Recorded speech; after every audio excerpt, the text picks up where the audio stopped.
Hello दोस्तों, this is SRK और आप देख रहे हैं SRK फ्यूचर एकेडमी। हमने कल की वीडियो में 6 क्लास की NCERT को पूरा समाप्त कर दिया था। हमने कल की वीडियो में 6 क्लास की NCERT को, ठीक है, 6 क्लास की NCERT को पूरा समाप्त कर दिया था, ठीक है। आज हम डिस्कस करेंगे 7th क्लास की NCERT को। 7th क्लास के NCERT में जो हैं 6 क्लास की NCERT में हमने 6 चैप्टर थे, 6 समाप्त कर लिए हैं, ठीक है।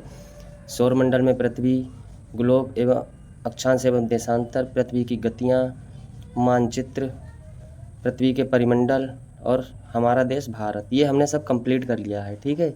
ये सब हमने कंप्लीट कर लिया है, ओके, सब कंप्लीट कर लिया है। आज हम 7th क्लास की NCERT डिस्कस करेंगे, ठीक है।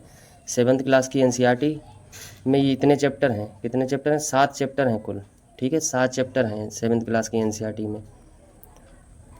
कौन कौन से चैप्टर हैं? ये है 7th क्लास की NCERT, ठीक है। इसमें पहला चैप्टर है पर्यावरण, दूसरा है हमारी पृथ्वी के अंदर, तीसरा है हमारी बदलती पृथ्वी, चौथा है वायु, पांचवा है जल, छठा है वायु मानव पर्यावरण अननोन क्रिया, उष्णकटिबंधीय और उपोष्ण प्रदेश, ठीक है। और सातवां चैप्टर है रेगिस्तान में जीवन, ठीक है। ये हम सातों चैप्टर आज 7th क्लास की NCERT जियोग्राफी की, ठीक है। जियोग्राफी की ये चल रही है सीरीज, जियोग्राफी की, ओके, भूगोल की। तो ये भूगोल की कक्षा होने वाली है। वीडियो थोड़ी लंबी जाएगी क्योंकि पूरी किताब को हम पूरी किताब को डिस्कस करेंगे ना क्वेश्चन आंसर के माध्यम से। ये किताब कौन सी है? एनसीईआरटी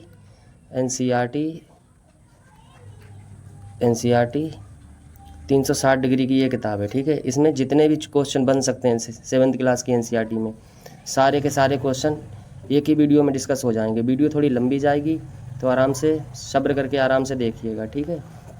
इसमें 7 चैप्टर हैं 7th क्लास की NCERT में। आज हम सातों चैप्टर एक ही वीडियो में कंप्लीट करेंगे, मतलब एक किताब और एक ही वीडियो में ख़त्म करेंगे, ओके। चलिए शुरू करते हैं फिर। तो हमारी ये 7th क्लास की NCERT की भूगोल की किताब जो है 7th क्लास की NCERT, ठीक है, 7th क्लास की भूगोल की किताब। इसका पहला चैप्टर है, अध्याय 1 है पर्यावरण, ठीक है। इन्वायरमेंट पहला चैप्टर है इसका, ठीक है। तो हम इसी को डिस्कस करेंगे, मतलब पूरी किताब को आज डिस्कस करेंगे NCERT की 7th क्लास की, ओके। चलिए शुरू करते हैं अब फटाफट।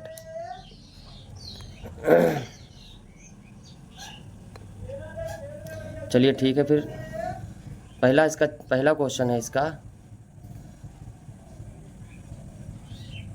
हाँ ठीक है, शुरू करते हैं। आइए जल्दी जल्दी अब शुरू करते हैं, अब नहीं रुकेंगे। पहला क्वेश्चन है इसका, निम्नलिखित कथनों पर विचार कीजिए, ठीक है। निम्नलिखित कथनों पर विचार कीजिए। अध्याय पहला है 7th क्लास की NCERT का, पर्यावरण इसका नाम है, ठीक है। कथनों पर विचार कीजिए और इसमें पूछ रहा है सही कौन सा है। जो कुछ भी आप अपने आसपास देखते हो वे सभी हमारे पर्यावरण के अंग हैं। क्या ये सही है? देखते हैं। पर्वत है, नदियाँ हैं, पेड़ हैं। प्राणी का निर्माण प्रकृति द्वारा किया जाता है। क्या ये सही है? सड़क, कार, कपड़े, किताबें, ठीक है, आदि का निर्माण मानव क्रिया के द्वारा किया जाता है। अब ये तीनों सही हैं, पहला भी सही है, दूसरा भी सही है और तीसरा भी सही है। इसका ऑप्शन नंबर डी सही होगा, ठीक है, तीनों सही हैं ये, ओके। चलिए आगे देखते हैं, इसका एक्सप्लेनेशन देखते हैं। स्कूल भवन मेज कक्षा, ठीक है, स्कूल भवन मेज कक्षा, ठीक है, कुर्सियाँ, यहाँ तक कि खुला मैदान, सड़क, कूड़ा करकट, मेरे दोस्त, ये सभी हमारे पर्यावरण के अंग हैं। मतलब जो भी कुछ है पृथ्वी पे सब पर्यावरण में है, ठीक है। हाँ, शिक्षक ने कहा जरा रुको, चलो ये तो कुछ नहीं है, इससे आगे देखते हैं। दूसरा क्वेश्चन है इसमें, हमारे पर्यावरण हमारे जीवन का मूल आधार है। क्यों आधार है? मूल आधार इसमें पूछा है, पर्यावरण हमारे जीवन का मूल आधार है, ठीक है। तब इसका पहला ऑप्शन है, ये हमें सांस लेने के लिए हवा प्रदान करता है। पर्यावरण हमें सांस लेने के लिए हवा प्रदान करता है, क्या सही है? पीने के लिए जल प्रदान करता है, खाने के लिए भोजन, रहने के लिए भूमि प्रदान करता है। बिल्कुल सही बात है, तीनों सही हैं इसके, ठीक है। 1 2 3 तीनों सही हैं, डी ऑप्शन इसका सही होगा, ओके, सभी सही हैं। पर्यावरण हमारे लिए सभी कुछ ये चीज़ें जितनी भी हैं, सांस लेने के लिए हवा, जल, भोजन, खाने के लिए भूमि प्रदान करता है, सभी कुछ प्रदान करता है, ठीक है। चलिए ये चैप्टर थोड़ा जल्दी जल्दी करते हैं, ओके। अगला क्वेश्चन है इसमें, मानव इस प्राकृतिक पर्यावरण में कैसे परिवर्तन करता है, कैसे करता है? कार का धुआं, ठीक है, कार का धुआं वायु को प्रदूषित करता है। पानी को पात्र में एकत्रित किया जाता है। पहला ऑप्शन इसका ये है। दूसरा ऑप्शन है भोजन को बर्तन में परोसा जाता है और भूमि का खानों का निर्माण किया जाता है। दूसरा इसका ऑप्शन ये है। तीसरा है मानव कार, मिल, कारखाने एवं बर्तनों का निर्माण करता है। अब ये सभी सही होगा। मानव ये सभी कुछ करता है, ठीक है। इसका ऑप्शन डी सही होगा। ओके, ऑप्शन डी सही होगा। मानव ये सारे काम करता है। ओके, ऑप्शन इसका डी सही होगा। चलिए ठीक है, अगला क्वेश्चन कर देखते हैं। अगला क्वेश्चन है ये तो अगला क्वेश्चन है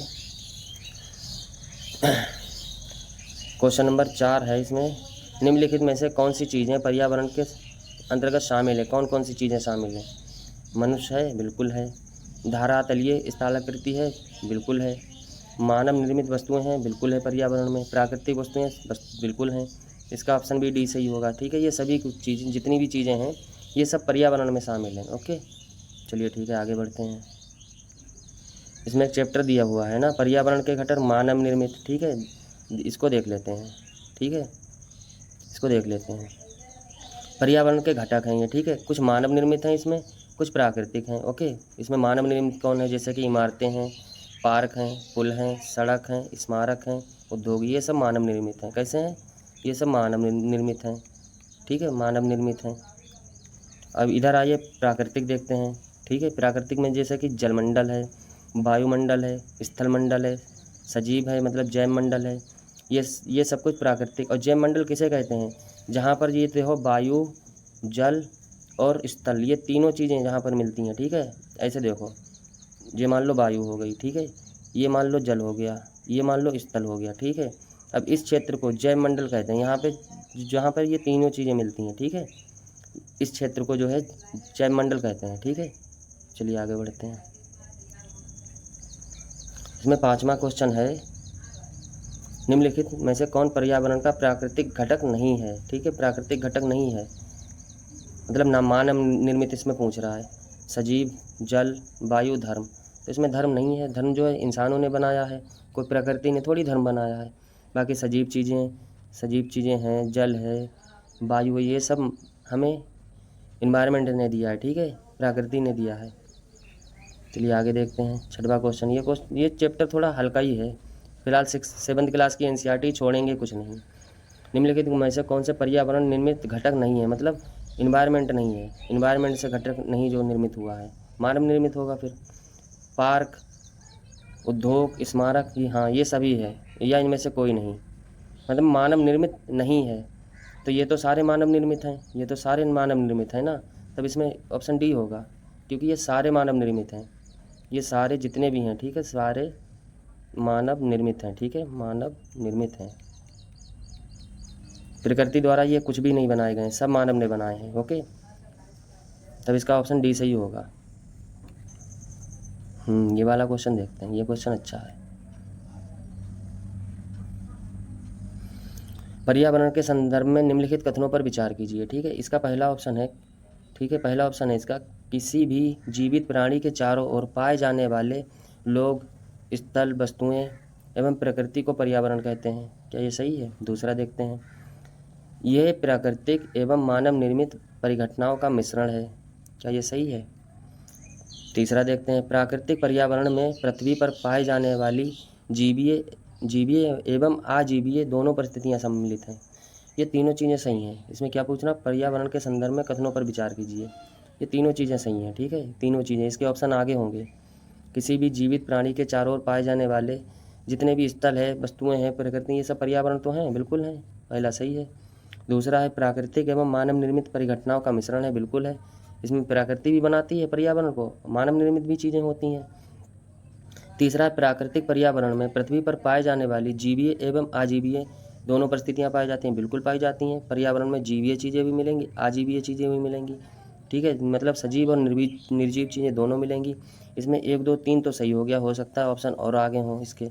चलिए ठीक है, 1, 2, 3 तो इसका सही हो गया है। हाँ, इसमें चौथा ऑप्शन भी है, ठीक है। 4 ऑप्शन में क्या है? इसमें 4 ऑप्शन में है, इसमें मानवीय पर्यावरण में मानव की पारस्परिक क्रियाएं, उनकी गतिविधियों एवं उनके द्वारा बनाई गई रचनाएं सम्मिलित हैं। ये भी सही है। तब इसका ऑप्शन डी सही होगा। सभी कुछ सही है, ठीक है, सारा कुछ सही है। ओके, चलिए आगे बढ़ते हैं। इसका एक्सप्लेनेशन देख लेना। और हाँ, एक बात याद रखिएगा, जितने भी लोग हों वीडियो जो भी देखें, ठीक है, वो सभी लोग जहाँ पर ना पता हो जो चीज़, उसको वीडियो को पुश करके वहाँ पर रोकिएगा वीडियो, और उस चीज़ को लिखिएगा ज़रूर जो चीज़ ना पता हो, ठीक है। और हमारी मेहनत के लिए एक लाइक तो बनता है ना। और इस वीडियो को जितना हो पाए, जितना भी हो पाए उतना शेयर ज़रूर कीजिएगा इस वीडियो को। मतलब अरे भाई बहुत मेहनत लग रही है, क्या ही बताएं कैसे रिकॉर्ड कर रहे हैं। ठीक है, अगला क्वेश्चन देखते हैं 8 नंबर। 8 नंबर में क्या है, 8वां क्वेश्चन है। इसमें निम्नलिखित कथनों पर विचार कीजिए। ठीक है, विचार करेंगे भाई। इसका पहला ऑप्शन है जीवीय, जीवीय सजीव, ठीक है, प्राणियों का संसार है, जैसे कि पादप है, पादय, इसे पादप कहते हैं, जंतु है, ठीक है, बिल्कुल सही बात है। जीवीय सजीव प्राणियों का संसार है, बिल्कुल है, ठीक है। दूसरा इसमें ऑप्शन है आजीवीय निर्जीव परस्परों का संसार है, जैसे कि स्थल, हाँ ठीक है। देखो आजीवीय में जो है, ठीक है, आजीवीय में स्थल आता है, इसमें कोई जान थोड़ी है स्थल में, ये भी सही है, ठीक है। इसमें दोनों सही हैं, ठीक है, दोनों सही हैं। कैसे सही हैं अभी हम देखेंगे। इसमें दोनों सही हैं, ओके। इसमें देखो दूसरा तो ऑप्शन सही हो गया, जीवीय सजीव प्राणियों का संसार है, ठीक है, जैसे कि पादप जंतु। अब देखो ये जो होते हैं सजीव होते हैं, पादप भी सजीव होता है, जंतु भी सजीव होता है, ये निर्जीव नहीं होते हैं। इसलिए इसमें पूछा जीवीय सजीव प्राणियों का संसार है, मतलब प्राणी। इसमें पूछ रहा है सजीव कौन है, तो ये दोनों सजीव है। इसमें पूछ रहा है निर्जीव कौन है, तो स्थल जो है निर्जीव है, इसलिए दोनों सही हैं, ओके। चलिए ठीक है, आगे बढ़ते हैं। इसमें दिया हुआ देखो जीवीय में क्या होता है, पादप और जंतु, अजीवीय में स्थल होता है, ठीक है। चलिए 9वां क्वेश्चन देखते हैं, 9 नंबर का क्वेश्चन देखते हैं, ठीक है। 9 नंबर का क्वेश्चन में क्या है, 9 नंबर क्वेश्चन है पर्यावरण यानी एनवायरनमेंट, ठीक है। शब्द की उत्पत्ति फ्रेंच शब्द के एनवायरोनेर से हुई है, ठीक है, या एनवायरोनर से हुई है, जिसका अर्थ क्या है, वातावरण है, स्वच्छ वायु है, पेड़ पौधे या पड़ोस है। वातावरण है, ठीक है, इसका अर्थ है वातावरण, ये ऑप्शन इसका सही होगा, ठीक है। सॉरी, इसका मतलब, अच्छा हाँ, जिसका अर्थ होता है पड़ोस होता है, ठीक है, पड़ोस होता है, ओके, पड़ोस होता है इसका अर्थ। पर्यावरण यानी एनवायरनमेंट शब्द की उत्पत्ति फ्रेंच भाषा एनवायरोनर से हुई है, जिसका अर्थ होता है पड़ोस, ओके। ये नहीं होगा, पर्यावरण नहीं होगा, स्वच्छ वायु भी नहीं होगा, पेड़ पौधे भी नहीं होगा, ठीक है। इसका ऑप्शन डी सही होगा, पड़ोस, ओके।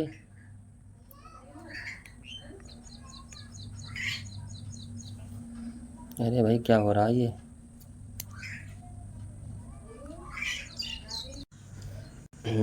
तो आगे क्वेश्चन अगला देखते हैं, ठीक है। अगला क्वेश्चन देखते हैं, इसका ये देखते हैं। पर्यावरण यानी एनवायरनमेंट शब्द की उत्पत्ति जो है फ्रेंच भाषा से हुई है, ठीक है, जिसका होता है एनवायरोनेर, ठीक है, एनवायरोनेर या एनवायरोनेर, ठीक है, से हुई है, जिसका अर्थ होता है पड़ोस। हाँ, एक बात याद रखिएगा, हम ये वीडियो जो है एक पेड़ के नीचे रिकॉर्ड कर रहे हैं, क्योंकि गर्मी बहुत ज़्यादा लग रही है, और अगर फ़ैन वगैरह ऑन कर रहे हैं तो वीडियो में फ़ैन की आवाज़ बहुत जाएगी, और एसी मेरे पास है नहीं, तब हम थोड़ा पेड़ के नीचे बैठ के रिकॉर्ड कर रहे हैं वीडियो को। तो थोड़ा अगर पक्षी हैं, जो पक्षी वगैरह हैं, चिड़ियाँ वगैरह बहुत बोल रही हैं, तो इनको थोड़ा मैनेज कर लीजिएगा, ठीक है। ये पक्षी मतलब वैसे तो भगा देते हैं, लेकिन गर्मी बहुत ज़्यादा, इसीलिए इन्हें भगा नहीं रहे हैं, तो थोड़ा मैनेज कर लीजिएगा, ठीक है। चलिए ठीक है, अगला क्वेश्चन देखते हैं। अगला क्वेश्चन क्या है, 10 नंबर में क्या है, 10 नंबर में है निम्नलिखित कथनों पर विचार कीजिए। 10 नंबर में क्या है, ठीक है। पहला इसका ऑप्शन है भूमि जल वायु पेड़ पौधे जीव जंतु मिलकर प्राकृतिक पर्यावरण बनाते हैं, बिल्कुल सही बात है।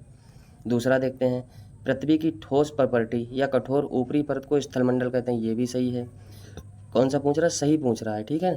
तब इसका आंसर 1 और 2 दोनों सही होगा। अब आप ही बताओ इसको एक्सप्लेन क्या करें, ये तो बहुत हल्का सा टॉपिक है, लेकिन इसे हम छोड़ नहीं सकते ना, जब एनसीईआरटी में दिया जब छोड़ नहीं सकते हैं, ओके। चलिए जल्दी जल्दी इसको निपटा लेते हैं, ठीक है, जल्दी जल्दी इसको कर लेते हैं इस चैप्टर को, क्योंकि बहुत हल्का चैप्टर है ये, ठीक है। अगला क्वेश्चन है 11 नंबर पे, ठीक है।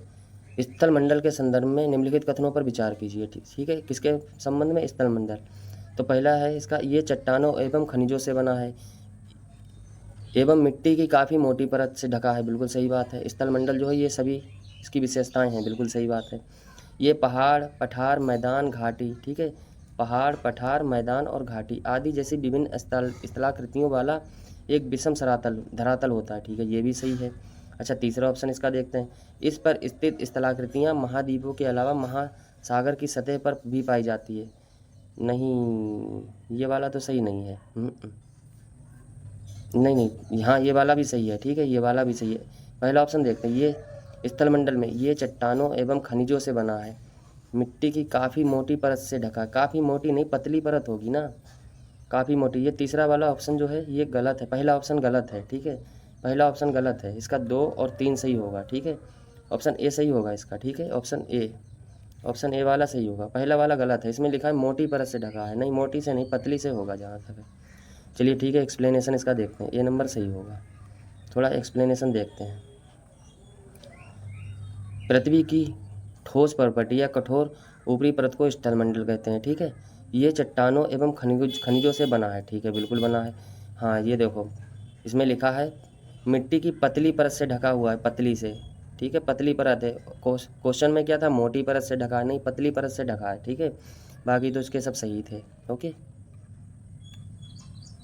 चलिए ठीक है, 12 नंबर का क्वेश्चन देखते हैं। 12 नंबर में क्या है, 12 नंबर में है स्थलमंडल वह क्षेत्र है जो, कौन सा स्थलमंडल क्षेत्र है, हमें वन, कृषि एवं मानव बस्तियों के लिए भूमि प्रदान करता है, बिल्कुल सही बात है। पशुओं को चराने के लिए घास स्थल प्रदान करता है, ये भी सही है। ये खनिज संपदा का भी स्रोत है, बिल्कुल सही है, ये सभी सही हैं, ठीक है। स्थलमंडल में ये सारी चीज़ें मिलती हैं, ठीक है, ये सभी सही हैं। डी नंबर इसका सही होगा, ठीक है, डी नंबर इसका सही होगा। 13 नंबर देखते हैं। 13 नंबर में क्या है, निम्नलिखित कथनों पर विचार कीजिए, ठीक है। इसका पहला ऑप्शन है इसका पहला ऑप्शन है पृथ्वी के वायुमंडल का अस्तित्व उसके गुरुत्वाकर्षण बल के कारण है क्या, पृथ्वी का अस्तित्व, क्या ऐसा कुछ है। हाँ बिल्कुल सही बात है। पृथ्वी पर वायुमंडल का अस्तित्व जो है गुरुत्वाकर्षण, क्योंकि गुरुत्वाकर्षण जो होता है पृथ्वी के वायुमंडल को समेटे रखता है, मतलब खींच कर रखता है, ये बात बिल्कुल सही है। दूसरा देखते हैं, वायुमंडल में परिवर्तित होने से मौसम एवं जलवायु में परिवर्तन हो जाता है, बिल्कुल सही बात है। वायुमंडल में परिवर्तन होने से मौसम और जलवायु दोनों में परिवर्तन हो जाता है, वायुमंडल में अगर परिवर्तन होगा, बिल्कुल सही बात है। जैसे कि आजकल ग्लोबल वार्मिंग बढ़ रही है ना, CO2 वगैरह ज़्यादा वायुमंडल में हो रहा है, तो गर्मी अधिक पड़ रही है, तो यही तो परिवर्तन हो रहा है ना मौसम जलवायु का। तीसरा देख रहे हैं, पादप एवं जीव जंतु मिलकर जैव मंडल का निर्माण करते हैं, बिल्कुल सही बात है। ये तीनों सही हैं, ठीक है, ये तीनों सही हैं। ऑप्शन डी नंबर सही होगा, बिल्कुल तीनों सही हैं। ओके,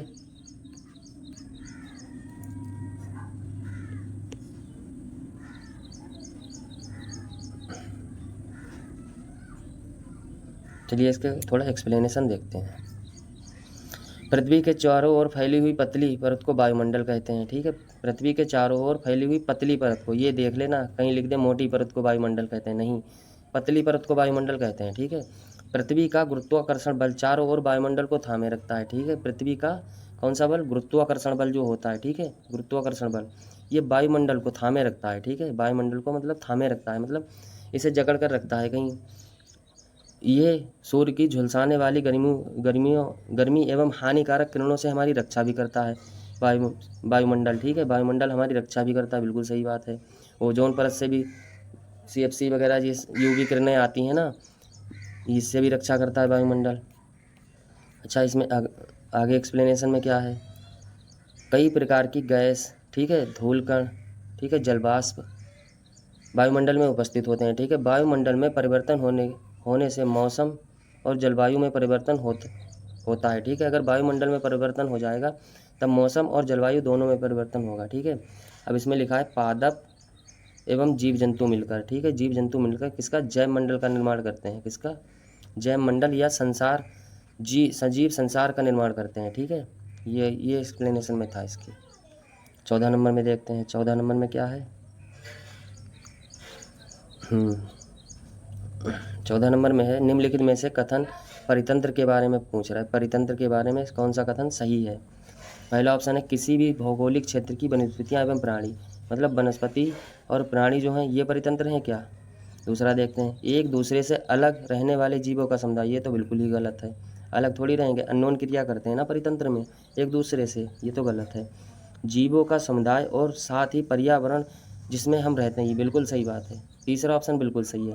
जहाँ देखो जीवों का समुदाय हो, ठीक है, साथ ही पर्यावरण जिसमें हम रहते हैं, जहाँ पर मतलब सब चीज़ें मिलती हों, ठीक है, उसी को परितंत्र कहते हैं। पेड़ है, पौधे है, मानव है, कीड़े मकोड़े हैं, जितना भी जो कुछ है ये सब परितंत्र है, ठीक है, जितना भी जो कुछ है इन्वायरमेंट में ये सारा कुछ क्या है, परितंत्र है। ओके, सी नंबर इसका बिल्कुल सही होगा। कौन सा होगा, C number. Okay, C number, हाँ सी नंबर सही होगा इसका, ठीक है।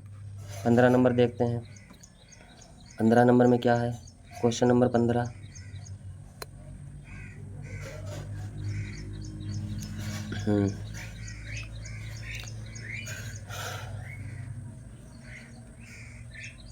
क्वेश्चन नंबर 15 में है, निम्नलिखित कथनों पर विचार कीजिए। ये ऊपर चला गया है, ठीक है, सिर्फ इसी में इतना ही लिखा है, निम्नलिखित कथनों पर विचार कीजिए। अब इसका ऑप्शन है पहला, सभी पेड़ पौधे जीव जंतु मानव अपने आसपास के पर्यावरण पर आश्रित हैं, बिल्कुल सही बात है। सभी कुछ जो जितना भी कुछ है सब पर्यावरण पर ही आश्रित हैं।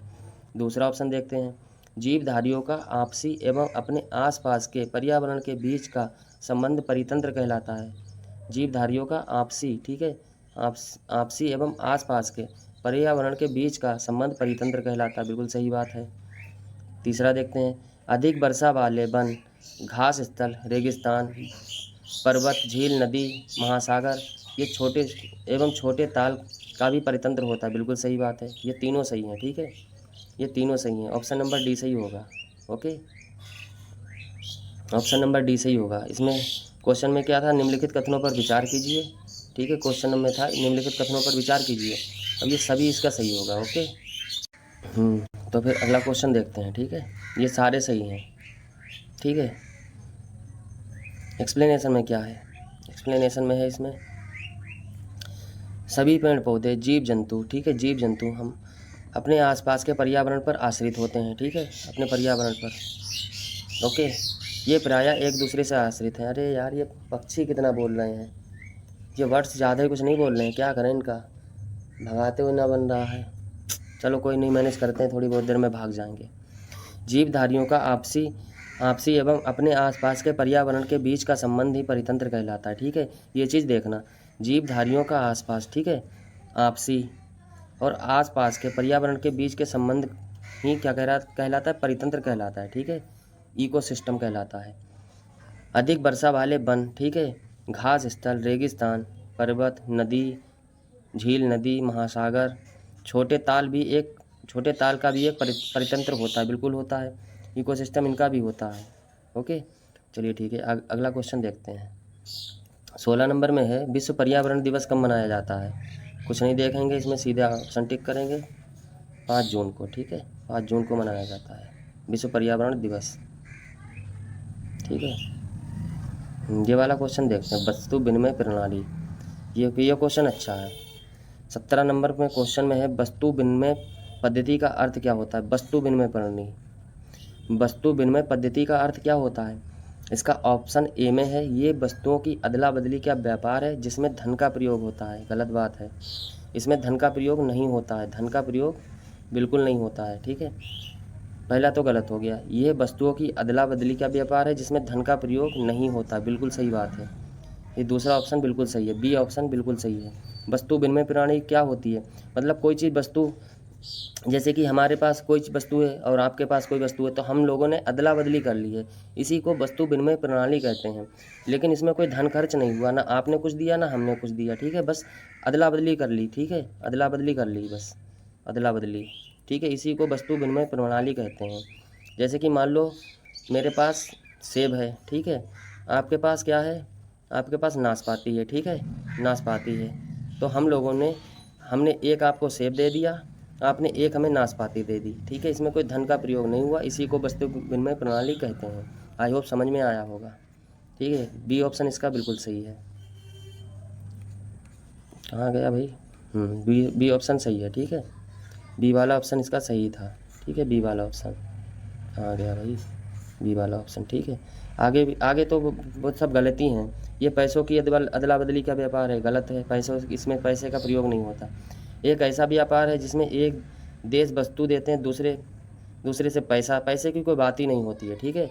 वस्तु विनिमय प्रणाली में पैसे की कोई बात नहीं, बस अदला बदली, वस्तुओं की चीज़ों का अदला बदली होता है, ठीक है।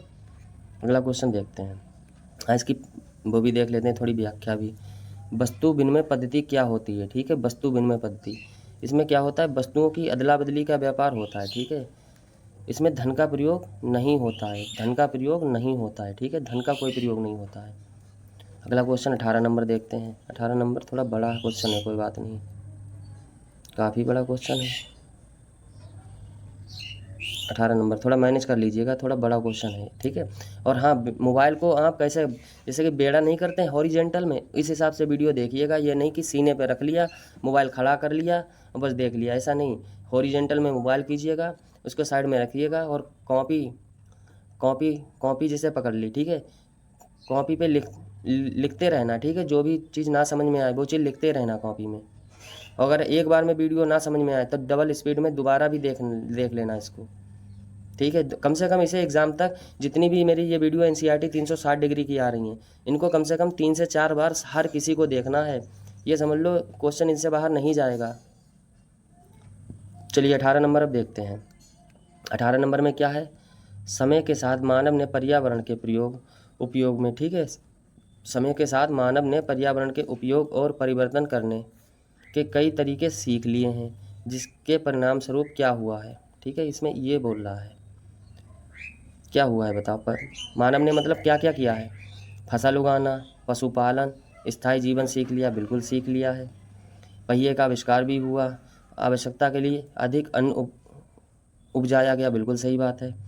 वस्तु विनिमय पद्धति का विकास हुआ, व्यापार आरंभ हुआ, वाणिज्य का विकास हुआ, ठीक है, दूसरा सही है बिल्कुल। तीसरा देखते हैं, औद्योगिक क्रांति से बड़े पैमाने पर उत्पादन एवं परिवहन तेजी से प्रारंभ हुआ, ये भी बात सही है। जब औद्योगिक क्रांति आई थी उसी के बाद से बड़े पैमाने पर उत्पादन एवं परिवहन तेज गति से प्रारंभ हुआ, बिल्कुल सही बात है। चौथा नंबर है, सूचना क्रांति से पूरे विश्व में संचार सहज और द्रुत हो गया, ये भी सही है। इसका ऑप्शन नंबर डी सही होगा, ठीक है। चारों सही हैं, ये बिल्कुल सही बात है। इसमें पूछ रहा है कि मतलब मानव ने क्या सीख लिया, मानव ने क्या क्या सीख लिया, ये सारा कुछ सीख लिया है मानव ने बदलते पर्यावरण के साथ में, ठीक है। अगला क्वेश्चन देखते हैं।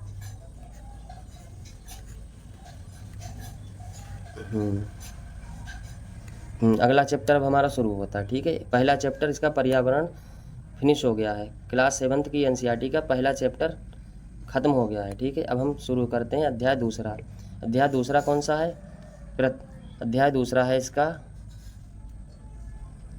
अध्याय दूसरा है, ठीक है। कौन सा अध्याय दूसरा है, हमारी पृथ्वी के अंदर क्या है, हमारी पृथ्वी के अंदर, इस चैप्टर में पृथ्वी के अंदर के बारे में बताया जाएगा, ठीक है। चलिए शुरू करते हैं फिर।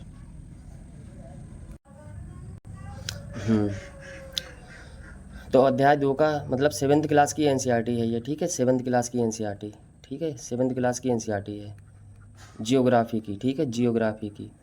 इसका दूसरा अध्याय है ये, सेकंड चैप्टर है ये, ठीक है, सेकंड चैप्टर है ये। चलिए पहला क्वेश्चन देखते हैं इसका।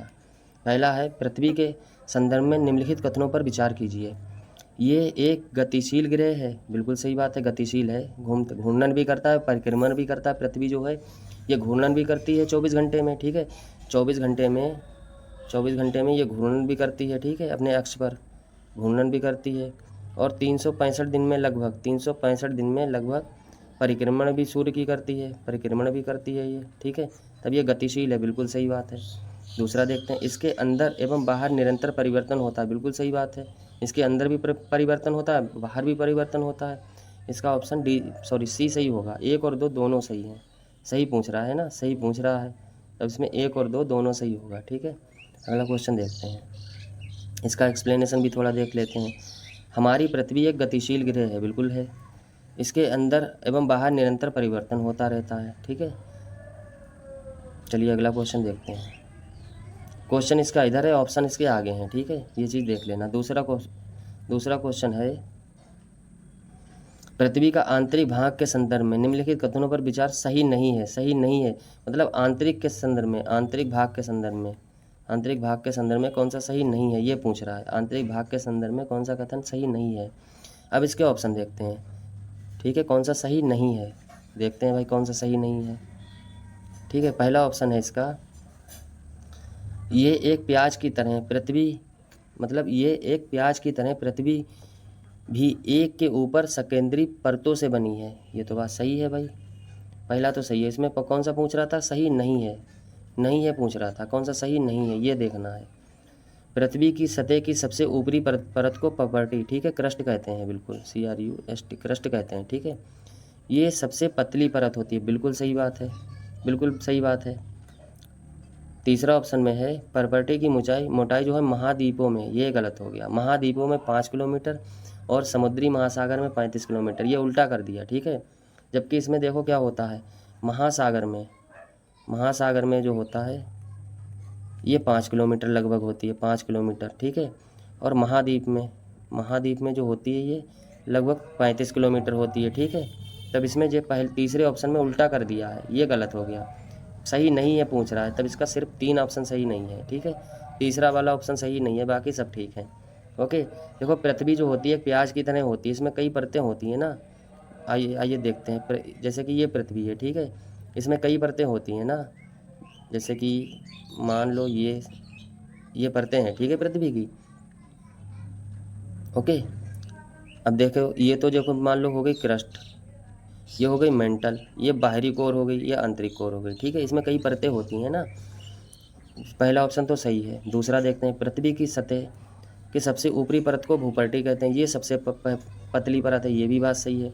सबसे पतली परत यही होती है, कितनी होती है, लगभग 2900 हाँ करीब ये 35 किलोमीटर तक होती है, इसमें लिखा तो है 35 किलोमीटर तक होती है पहली परत, ठीक है।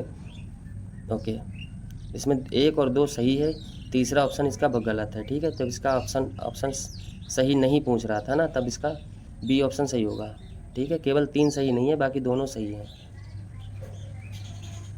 इसकी एक्सप्लेनेशन देखते हैं थोड़ा। पृथ्वी का आंतरिक भाग है, ठीक है। पृथ्वी के आंतरिक भाग में क्या दिया हुआ है, ये एक प्याज की तरह पृथ्वी भी, ठीक है, पृथ्वी भी ऊपर सकेंद्री परतों से बनी है, ठीक है, प्याज की तरह। पृथ्वी की सतह से सबसे ऊपरी परत को क्या कहते हैं, भूपर्टी कहते हैं, क्रस्ट कहते हैं। ये सबसे पतली परत होती है, ठीक है, सबसे पतली परत होती है क्रस्ट। ओके, अच्छा इसमें पूछ रहे महाद्वीपीय में, ठीक है, देखो ऑप्शन 3 में उल्टा कर दिया था। महाद्वीपीय संतति में 35 किलोमीटर की होती है, ठीक है, और समुद्री सतह पर ये 5 किलोमीटर होती है, ठीक है। इसमें उल्टा कर दिया था, इसमें महासागर 35 कर दिया था और महाद्वीपीय जो था वो 5 किलोमीटर कर दिया था। तीसरा ऑप्शन इसीलिए गलत हुआ इसका। निम्नलिखित कथनों पर विचार कीजिए, ठीक है, विचार करेंगे भाई। अब इसमें पूछ रहा सही कौन सा है, ठीक है, सही पूछ रहा है, ओके, इसमें गलत नहीं पूछ रहा है। चलिए शुरू करते हैं। इसका पहला ऑप्शन है विश्व की सबसे गहरी खान, ठीक है, दक्षिण अफ्रीका में स्थित है, जिसकी गहराई 4 किलोमीटर तक है, बिल्कुल सही बात है, बिल्कुल सही बात है, ठीक है, पहला ऑप्शन तो सही है। विश्व की सबसे गहरी खान जो है ये अफ्रीका में है, जिसकी गहराई 4 किलोमीटर। खान से क्या होता है, जिससे मतलब खनिज निकाले जाते हैं, ठीक है। लेकिन अगर पूछे विश्व का सबसे गहरा ड्रिल कहाँ किया गया है, सबसे गहरा ड्रिल अभी तक कहाँ किया गया ड्रिल, ठीक है, तो ये क्या होगा, अंटार्कटिका में, ठीक है, अंटार्कटिका में, ठीक है, अंटार्कटिका में किया गया है। ओके, कहाँ, कोला वाले क्षेत्र में, कोला क्षेत्र में सबसे गहरा ड्रिल अभी तक कर दिया गया, लेकिन सबसे गहरी खान दक्षिण अफ्रीका में ही है। पहला ऑप्शन तो सही है। दूसरा देखते हैं, इस खान को तेल की खोज में इंजीनियर ने 6 किलोमीटर गहराई तक खोज चुके हैं, ये भी बात बिल्कुल सही है। दूसरा भी बिल्कुल सही है, 6 किलोमीटर तक तेल की गहराई में यहाँ के इंजीनियर जो हैं खोज चुके हैं, दूसरा भी सही है। तीसरा देखते हैं, पृथ्वी के केंद्र की गहराई समुद्र से 2900 किलोमीटर है। पृथ्वी के केंद्र की गहराई, अच्छा केंद्र की गहराई सिर्फ 2900 किलोमीटर है क्या, नहीं, लगभग 6300 किलोमीटर है, ठीक है, केंद्र की गहराई। ये बात तो गलत है भाई, ठीक है, ये बात गलत है। इसकी ये किसकी है, मेंटल की है, ये इतनी जो है मेंटल की है, मेंटल की है इतनी गहराई, ठीक है। ओके, ये तीसरा वाला तो गलत हो गया। कैसे, पृथ्वी के केंद्र की गहराई पूछ रहा है, तो लगभग केंद्र की 6300 किलोमीटर होती है, और समुद्री सतह से वो भी नहीं, ये जो होती है मेंटल की गहराई होती है 2900 किलोमीटर तक, ठीक है। सही पूछ रहा है, सही होगा 1 और 2 सही होगा, केवल 1 और 2 सही होगा, सी ऑप्शन इसका सही होगा, ठीक है। बाकी ये देखो तीसरा ऑप्शन इसमें भी है, ये गलत हो गया, इसमें भी है, इसमें भी है, तो ये गलत हो गया। ठीक है,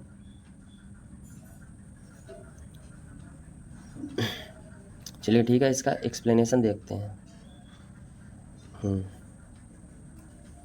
विश्व की सबसे गहरी खान, ठीक है, विश्व की सबसे गहरी खान अफ्रीका में स्थित है। ठीक है, कहाँ स्थित है? अफ्रीका में स्थित है। विश्व की सबसे गहरी खान जो है ये अफ्रीका में स्थित है। इसकी गहराई 4 किलोमीटर तक है। ठीक है, 4 किलोमीटर है। तेल की खोज में इंजीनियर ने, ठीक है, इसे 6 किलोमीटर तक खोज चुके हैं। ठीक है, पृथ्वी पर केंद्र तक पहुंचने के लिए, यहाँ पर गौर करना, पृथ्वी के केंद्र पर पहुंचने के लिए जो बिल्कुल असंभव है। ठीक है, इसको समुद्र की सतह से लगभग 6000 किलोमीटर गहराई तक खोदना होगा। अगर एग्जैक्ट पूछे तब 6300 होगा। ठीक है, एग्जैक्ट पूछे तब 6300 किलोमीटर होगा, लेकिन अगर इसमें एनसीईआरटी में तो 6000 किलोमीटर है। ओके, ये इसीलिए तीसरा ऑप्शन गलत था, इसमें 2900 दिया था और है इसमें 6000 किलोमीटर जाना होगा। ठीक है अंदर। ठीक है, 4 नंबर देखते हैं। 4 नंबर क्वेश्चन में है, निम्नलिखित कथनों में कौन सा कथन सही नहीं है? सही नहीं है ये देखना है। महाद्वीपीय प्रॉपर्टी सिलिका एवं एल्युमिनियम से बनी है। महाद्वीपीय, हाँ ठीक है, इसीलिए तो इसे कहते हैं सियाल, SIAL। ठीक है, सिलिका और एल्युमिनियम से बनी है। कौन सी? महाद्वीपीय प्रॉपर्टी, क्रस्ट। ठीक है, क्रस्ट। ठीक है, जिसे भूप्रॉपर्टी कहते हैं, महाद्वीपीय। अच्छा, महासागरीय प्रॉपर्टी सिलिका और आयरन से बनी है, ये गलत हो गया। महासागरीय प्रॉपर्टी जो होती है सिलिका, इसे भी सीमा कहते हैं, SIMA। ये जो होती है सिलिका प्लस मैग्नीशियम से बनी है। ठीक है, महासागरीय मैग्नीशियम से। ओके, देखो मेंटल भी इसमें पूछे, देखो महासागरीय प्रॉपर्टी, ये चीज़ ध्यान रखो पहले। महासागरीय पूछे, ठीक है, महासागरीय प्रॉपर्टी, महासागरीय, अरे क्या हो रहा है भाई,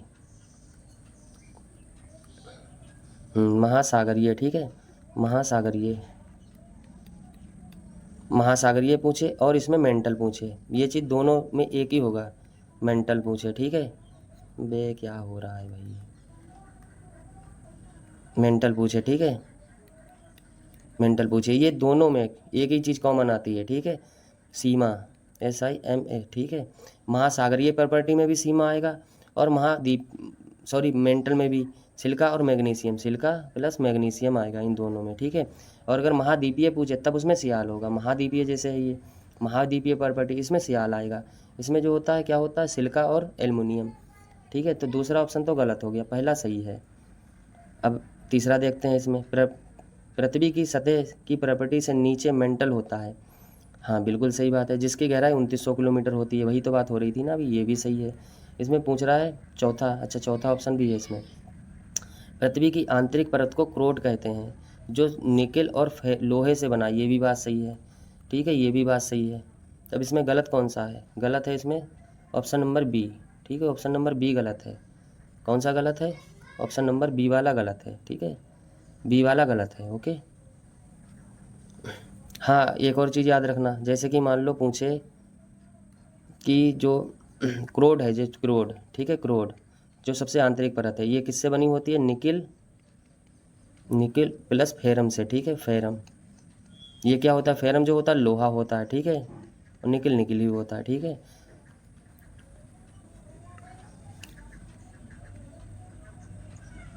देखते हैं महाद्वीपीय संतति। ठीक है, महाद्वीपीय पूछ रहा है इसमें, ये सिलिका और एल्युमिनियम से बनी होती है महाद्वीपीय, जैसे खनिजों से बनी होती है,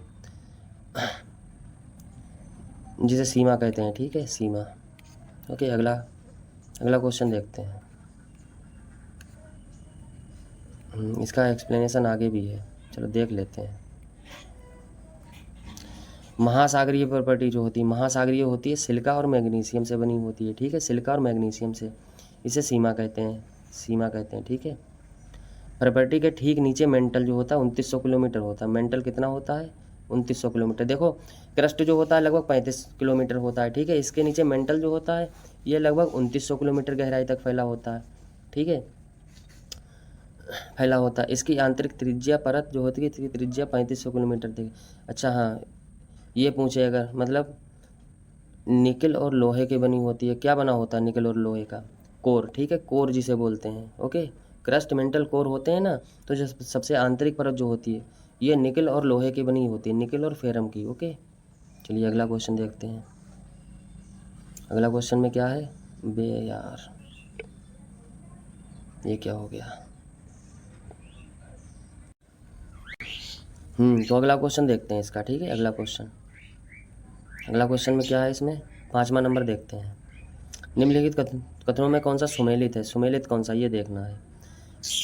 महाद्वीपीय परपटी जो होती है सीमा से बनी होती है, सीमा, ठीक है बिल्कुल सही बात है, महाद्वीपीय। महासागरीय परपटी जो होती है सियाल से बनी होती है, महासागरीय, नहीं नहीं ये तो गलत हो गया है ना, कौन सा सुमेलित है। महाद्वीपीय परपटी सीमा से नहीं, ये सियाल से बनी होती है, ठीक है, सियाल से। इसमें उल्टा कर दिया है, सॉरी। सिलिका और एल्युमिनियम से, ठीक है, एल्युमिनियम से, ठीक है। महाद्वीपीय ये बनी होती है, तो ये गलत हो गया। महाद्वीपीय प्रॉपर्टी जो होती है ये गलत है, सीमा से बनी होती है, ठीक है। और महासागरीय प्रॉपर्टी सियाल से, ये भी गलत है। ये जो होती है सीमा से बनी होती है, ये सीमा से बनी होती है, ठीक है। इनमें उल्टा कर दिया है, उल्टा। देखो महासागरीय अगर पूछे महासागरीय तब सीमा होगा, और महाद्वीपीय पूछे तब सियाल होगा, ठीक है। इनमें पूछ के आ रहे सही है, इनमें से कोई सही नहीं है, ठीक है, दोनों गलत है।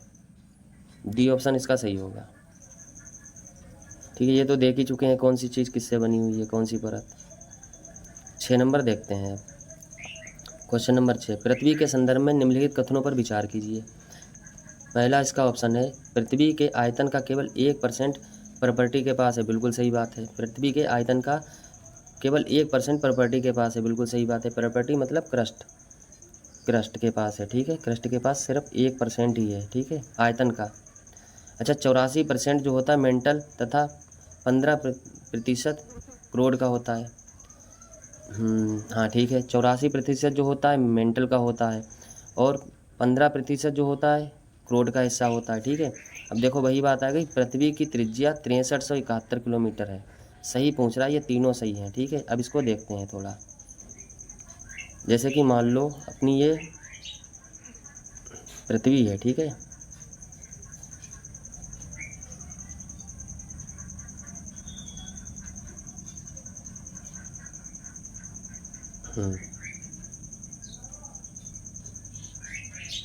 ठीक है, अब जैसे कि मान लो ये जो है ये क्रस्ट हो गई, ठीक है। पहली परत जो है ये क्रस्ट हो गई, ठीक है। पहली परत जो है ये क्रस्ट हो गई।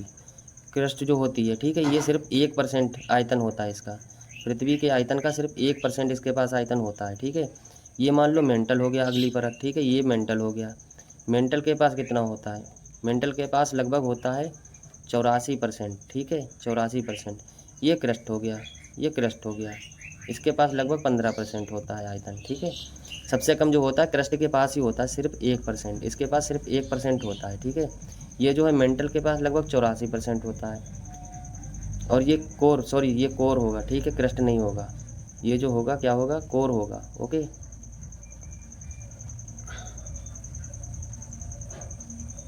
ये जो होगा कोर होगा, ठीक है, कोर, क्रस्ट मेंटल कोर, इसके पास 15% होता है, ठीक है, कोर के पास, ओके।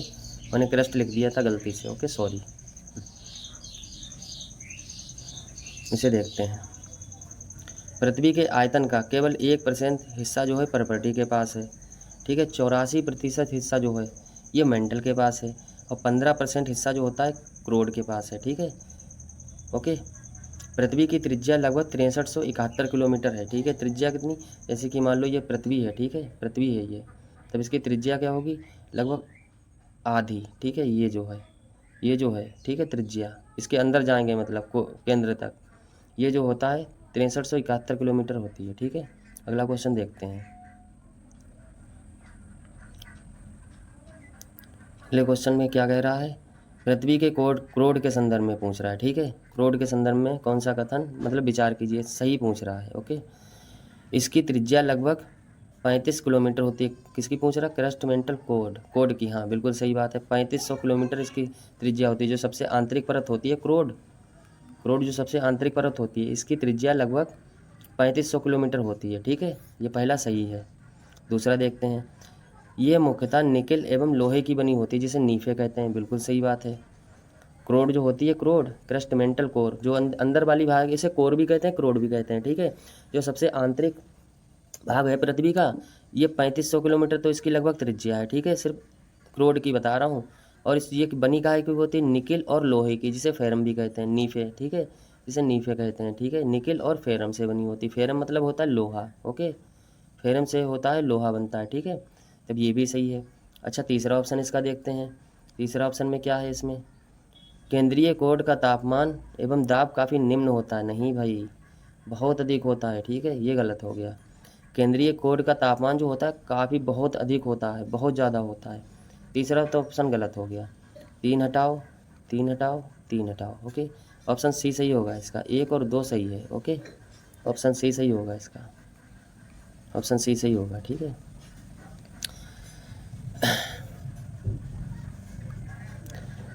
इसकी त्रिज्या जो होती है 35 किलोमीटर की होती है, ठीक है। क्रिस्टमेंटल कोर की बात हो रही है, ठीक है, कोर की 3500 किलोमीटर की इसकी त्रिज्या होती है। ये निकिल एवं लोहे की बनी होती है, ठीक है, जिसे नीफे कहते हैं। नी प्लस निकिल, फे प्लस रम, फेरम, ठीक है। अच्छा हाँ, ये देखो, इसके केंद्रीय क्रोड का तापमान काफ़ी उच्च होता है, ठीक है, काफ़ी उच्च होता है। वहाँ लिखा था काफ़ी निम्न होता है, इसीलिए तीसरा ऑप्शन गलत हुआ था, ठीक है। अगला देखते हैं क्वेश्चन। अगला क्वेश्चन है इसमें,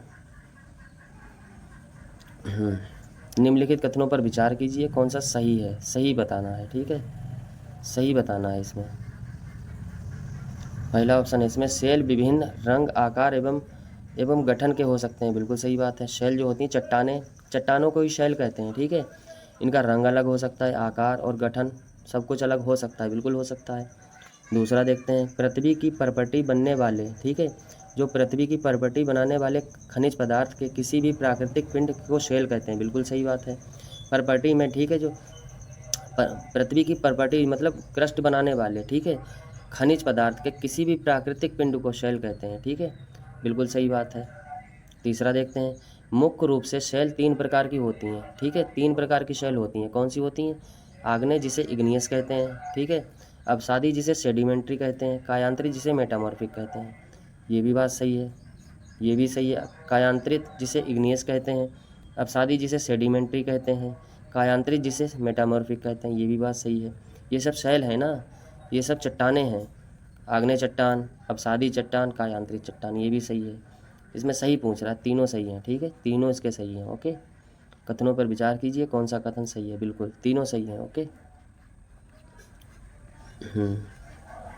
इसमें देखो भाई, सब कुछ लिखा हुआ है। पृथ्वी की परपटी, ठीक है, पृथ्वी की परपटी जो होती है अनेक प्रकार के शैलों से बनी हुई होती है, ठीक है। पृथ्वी की परपटी बनाने वाले खनिज पदार्थ, ठीक है, कौन, परपटी जो बनाते हैं खनिज पदार्थ, किसी भी प्राकृतिक पिंड को शैल कहते हैं। कोई भी प्राकृतिक पिंडों से शैल कहेंगे, ठीक है। शैल विभिन्न रंग, आकार, गठन के हो सकते हैं, ठीक है, इनके अलग अलग रूप हो सकते हैं, कोई दिक्कत नहीं है। मुख्य रूप से शैल 3 प्रकार से होते हैं। अगर पूछे मुख्य रूप से कितने होते हैं, 3। कौन कौन से, आग्नेयस, पहला आग्नेय चट्टान जिसे इग्नियस रॉक कहते हैं, ठीक है। दूसरी होती है अवसादी सेल जिसे कहते हैं सेडिमेंट्री रॉक, ठीक है। तीसरी होती है कायांतरित जिसे मेटामॉर्फिक कहते हैं, ठीक है। अगला क्वेश्चन देखते हैं, 9 नंबर में है। 9 नंबर में है, निम्नलिखित कथनों पर विचार कीजिए, कौन सा कथन सही नहीं है, ये देखना सही नहीं है। पहला देखते हैं, द्रवित मैग्मा ठंडा होकर ठोस हो जाता है। जो मैग्मा निकलता है, ये मैग्मा तो होता है पृथ्वी के अंदर होता है मैग्मा, जब ये ऊपर हो जाता है इसे लावा कहते हैं। जब ये ठंडा हो जाता है, ठंडा होकर ठोस हो जाता है, ठीक है, तो इस प्रकार मतलब इससे शैल बनती है, कौन सी, आग्नेय चट्टान बनती है, ठीक है, आग्नेय चट्टान बनती है। जब मैग्मा ठंडा होकर पृथ्वी की क्रस्ट पर जम जाता है, इसे आग्नेय चट्टान कहते हैं, बिल्कुल सही बात है। अच्छा, दूसरा देखते हैं, आग्नेय शैल द्वितीय शैल भी कहते हैं। नहीं, ये गलत है, इसे प्राथमिक शैल कहते हैं, ठीक है। आग्नेय शैल को जो होता है प्राथमिक शैल कहते हैं, ठीक है, प्राथमिक शैल, इसे द्वितीय शैल नहीं कहते हैं, प्राथमिक शैल यानी प्राथमिक चट्टान कहते हैं इसे, ठीक है। दूसरा तो गलत हो गया। तीसरा देखते हैं, आग्नेय शैल 2 प्रकार की हो सकती हैं, अंतर्वेदी और बहिर्वेदी, बिल्कुल सही बात है। अब इसमें अंतर्वेदी और बहिर्वेदी देख लेते हैं थोड़ा, ठीक है। अंतर्वेदी में क्या होता है, अंतर्वेदी जो होता है, ठीक है, इससे ग्रेनाइट बनती है, ग्रेनाइट चट्टान बनती है, ग्रेनाइट, ठीक है। और ये बहिर्वेदी होता है, इससे बेसाल्ट चट्टानें बनती हैं, ठीक है, बेसाल्ट चट्टानें बनती हैं। इसके कण जो होते हैं ग्रेनाइट के, इसके कण जो होते हैं मोटे होते हैं, ठीक है, और जो बेसाल्ट होता है इसके कण महीन होते हैं, ठीक है। ओके। इससे इससे क्या मतलब हाँ, जब ये जो है लावा जो है अंदर जमा होगा, ठीक है, आंतरिक जब अंदर जमा होगा तब ग्रेनाइट शेल बनेगी, ठीक है, ग्रेनाइट इसे कहते हैं। और ये बाहर जमा होगा तब इसे बेसाल्ट शेल कहेंगे, ठीक है। जैसे कि दक्कन का पठार है, ठीक है, दक्कन का पठार बहिर्वेदी आग्नेय शेल, ठीक है, बहिर्वेदी आग्नेय शेल बेसाल्ट से बना हुआ है, जैसे दक्कन का पठार है, दक्कन का क्षेत्र है, ठीक है, अपने भारत में। ओके, समझ में आ गया होगा आई होप। ठीक है, इसका एक्सप्लेनेशन थोड़ा देख लेते हैं। द्रवित मैग्मा, ठीक है, द्रवित मैग्मा, ठीक है, ये ठंडा होकर ठोस हो जाता है, ठीक है। इस प्रकार के शेल को क्या कहते हैं? आग्नेय शेल कहते हैं, ठीक है, आग्नेय शेल कहते हैं। इस प्रकार के शेल को आग्नेय शेल कहते हैं, ठीक है। इसे प्राथमिक शेल भी कहते हैं। उसमें लिखा था द्वितीय शेल, द्वितीय शेल कहते हैं। सेकंड ऑप्शन इसीलिए गलत हुआ था उसका, ठीक है। आग्नेय शेल दो प्रकार की होती हैं, अंतर्वेदी और बहिर्वेदी, ये हम डिस्कस कर चुके हैं। तब इसका दूसरा ऑप्शन तो गलत था, दूसरा ऑप्शन सिर्फ गलत था, ठीक है, दूसरा ऑप्शन सिर्फ गलत था, बाकी सब सही थे। ठीक है, अगला क्वेश्चन देखते हैं। अगले क्वेश्चन में है निम्नलिखित कथनों पर कौन सा सही नहीं है? सही नहीं है, ये चीज़ याद रखना है, ये चीज़ हमेशा देख के चलना है। पहला ऑप्शन है इसका, जब द्रवित लावा, ठीक है, द्रवित लावा जो है पृथ्वी की सतह पर आकर ठंडा हो जाता है तब इस प्रकार को बहिर्वेदी चट्टान कहते हैं। बिल्कुल सही बात है, अभी हम लोग वही तो डिस्कस कर रहे थे, ये बात बिल्कुल सही है। जब लावा जो होता है, ठीक है, ये पृथ्वी की सतह पर आकर, मतलब सतह पर बाहर आकर, ठीक है, ये ठंडा होता है तब इसे बहिर्वेदी आग्नेय शेल कहते हैं। बिल्कुल सही बात है। दूसरा देखते हैं, जब द्रवित मैग्मा भूपर्पटी के अंदर गहराई में ठंडा हो जाता है तब इसे अंतर्वेदी आग्नेय शेल कहते हैं। ये भी सही है, ठीक है। इससे कौन सी बनती हैं? ग्रेनाइट बनती हैं, ठीक है, ग्रेनाइट, तब इसे अंतर्वेदी आग्नेय शेल कहते हैं। ये भी सही है। जब अंदर जमा होगा तब अंतर्वेदी, ऐसे सीधी बात है। जब बाहर जमा होगा तो बहिर्वेदी। ओके, अच्छा, इसमें सही नहीं है पूछ रहा है, ये दोनों तो सही हो गए, पहला और दूसरा, ये भी सही है, ये भी सही है। अब तीसरा देखते हैं। तीसरे में बहिर्वेदी आग्नेय शेल की संरचना महीन दानों वाली होती है, यही तो हमने डिस्कस किया था इससे पहले। बिल्कुल सही बात है। बहिर्वेदी जो होती है, ठीक है, बहिर्वेदी जो होती है इसके कण जो होते हैं बहिर्वेदी के, ठीक है, बहिर्वेदी के कण महीन होते हैं, ठीक है, महीन होते हैं। और जो अंतर्वेदी होती है, अंतर्वेदी के मोटे होते हैं, ठीक है, ये हम लोग ऊपर डिस्कस कर चुके हैं। ये भी सही है। तीसरा इसका गलत होगा, फिर भी देखते हैं।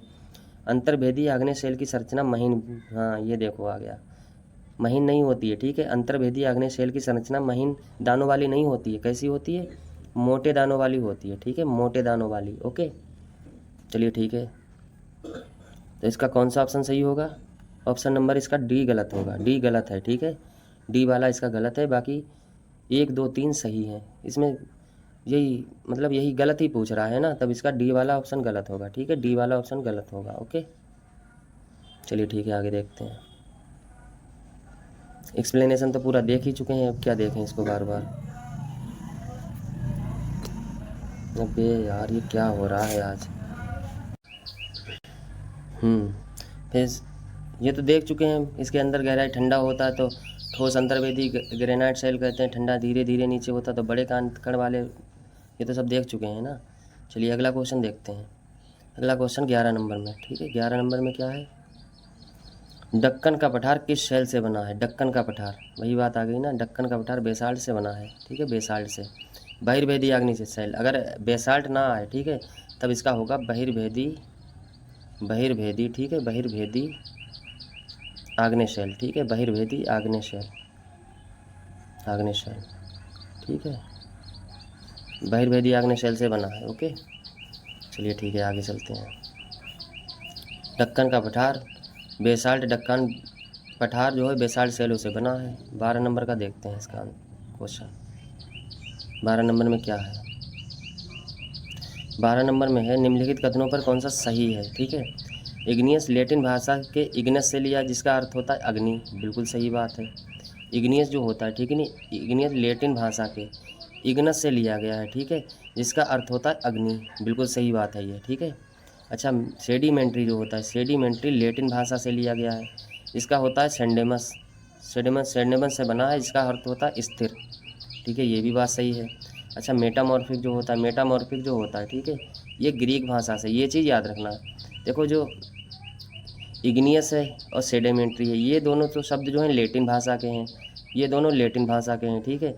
लेकिन ये जो मेटामॉर्फिक है ये ग्रीक भाषा का शब्द है, ठीक है, ये ग्रीक भाषा का शब्द है, ठीक है। मेटामॉर्फिक ग्रीक भाषा मेटामॉर्फस से बना है, मेटामॉर्फस से बना है, जिसका अर्थ होता है रूप परिवर्तन, ठीक है। इसका अर्थ होता है रूप परिवर्तन, ये भी सही है। तब इसका ऑप्शन सही होगा डी, ठीक है, डी सही होगा। सभी सही हैं ये, ठीक है, सभी के सभी सही हैं ये, ओके।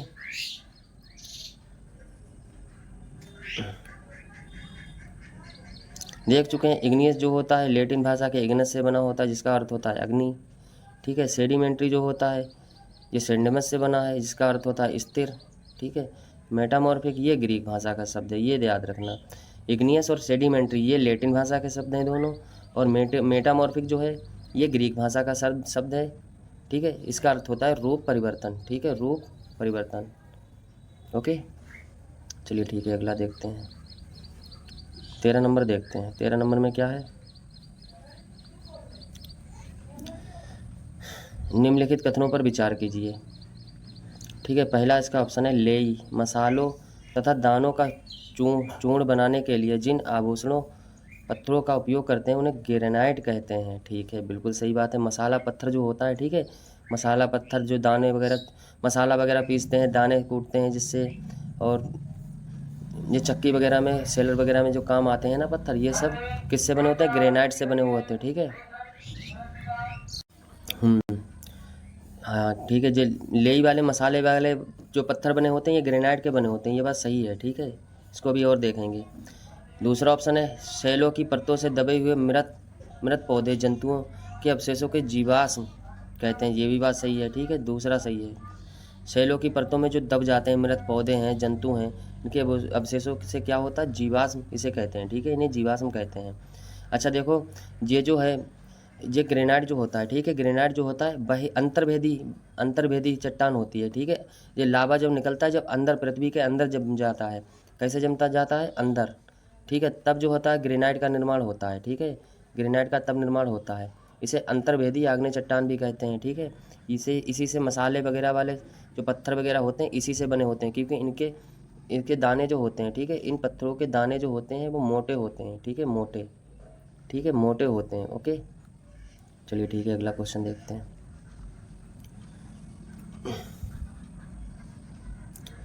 लेई मसालों, ठीक है, दानों का चूर्ण बनाने वाले, ठीक है, जिन अपघर्षण पत्थरों का उपयोग होता है, ठीक है, उन्हें ग्रेनाइट के बने हुए होते हैं, ठीक है।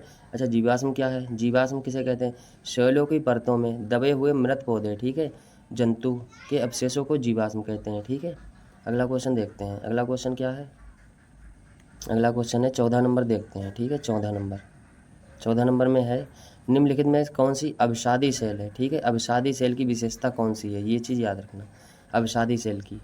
अच्छा इसके ऑप्शन है, अवसादी सेलों का निर्माण विभिन्न प्रकार के सेलों के अवसादों से के निक्षेपों से हुआ था, बिल्कुल सही बात है। इसे परतदार चट्टान भी कहते हैं, परतदार चट्टान भी कहते हैं, ठीक है, परतदार चट्टान। क्यों इसे परतदार चट्टान कहते हैं, क्योंकि जो जीव जंतु हैं, पेड़ पौधे हैं, जीव जंतु हैं, पेड़ पौधे हैं, ठीक है, ये चीज़ें जब मतलब एक के ऊपर जमा होती रहती हैं, एक के ऊपर एक जमा होती रहती हैं, तब इसका निर्माण होता है अवसादी सेल का, ठीक है। इसीलिए इसे परतदार सेल भी कहते हैं। इसी में जीवाश्म पाए जाते हैं, जीवाश्म जो है इन्हीं को जीवाश्म कहते हैं, जीवाश्म कहते हैं, ठीक है। और इसी में क्या होता है, इसी में तेल वगैरह है, ठीक है, तेल वगैरह है, ये चीज़ें खनिज वगैरह हैं, ये सब निकाले जाते हैं अवसादी सेल से। पहला सही है। किसके बारे में पूछ रहा, अवसादी सेल के बारे में पूछ रहा, पहला तो सही हो गया। दूसरा देखते हैं, इन सेलों में जीवाश्म होने की कोई संभावना नहीं है। अरे भाई क्या कह रहे हो, इन्हीं सेलों में तो जीवाश्म पाए जाते हैं, इसमें कह रहा नहीं है, ये तो गलत है, सरासर गलत है, ठीक है, जिंदा गलत ऑप्शन है ये, ठीक है, दूसरा ऑप्शन तो गलत हो गया। देखो अवसादी सेल जो होती हैं इनमें जीवाश्म पाए जाते हैं, इन्हीं में तो जीवाश्म पाए जाते हैं, इसमें पूछ रहा नहीं पाए जाते, ये तो गलत हो गया। तीसरा देखते हैं, ये सेल अपेक्षाकृत कम कठोर होते हैं, ये बात सही है, कठोर ज़्यादा नहीं होते हैं। कठोर सबसे ज़्यादा कौन से होते हैं, मेटामॉर्फिक होते हैं, क्योंकि इनमें दाब और ताप ज़्यादा पड़ता है, तो मेटामॉर्फिक जो होते हैं वो सबसे कठोर होते हैं, क्योंकि उसमें संगमरमर वगैरह उसी से बनता है, ठीक है, ये बात भी सही है। अवसादी सेल जो होती हैं कम कठोर होती हैं, ये भी बात सही है। तो इसका 1 और 3 सही होगा। पूछ क्या रहा है, हाँ सही पूछ रहा है, इसका पहला ऑप्शन सही होगा, ठीक है, पहला ऑप्शन बिल्कुल सही होगा, 1 और 3 सही होगा, ठीक है। दूसरा ऑप्शन इसका गलत है, ठीक है, दूसरा ऑप्शन इसका ये वाला जो है ऑप्शन गलत है, ठीक है। ठीक है, ये ऑप्शन सही होगा इसका। ठीक है,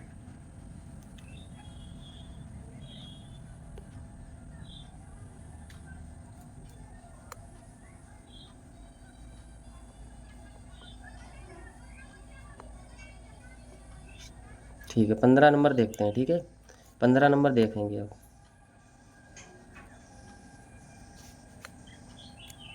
15 नंबर में है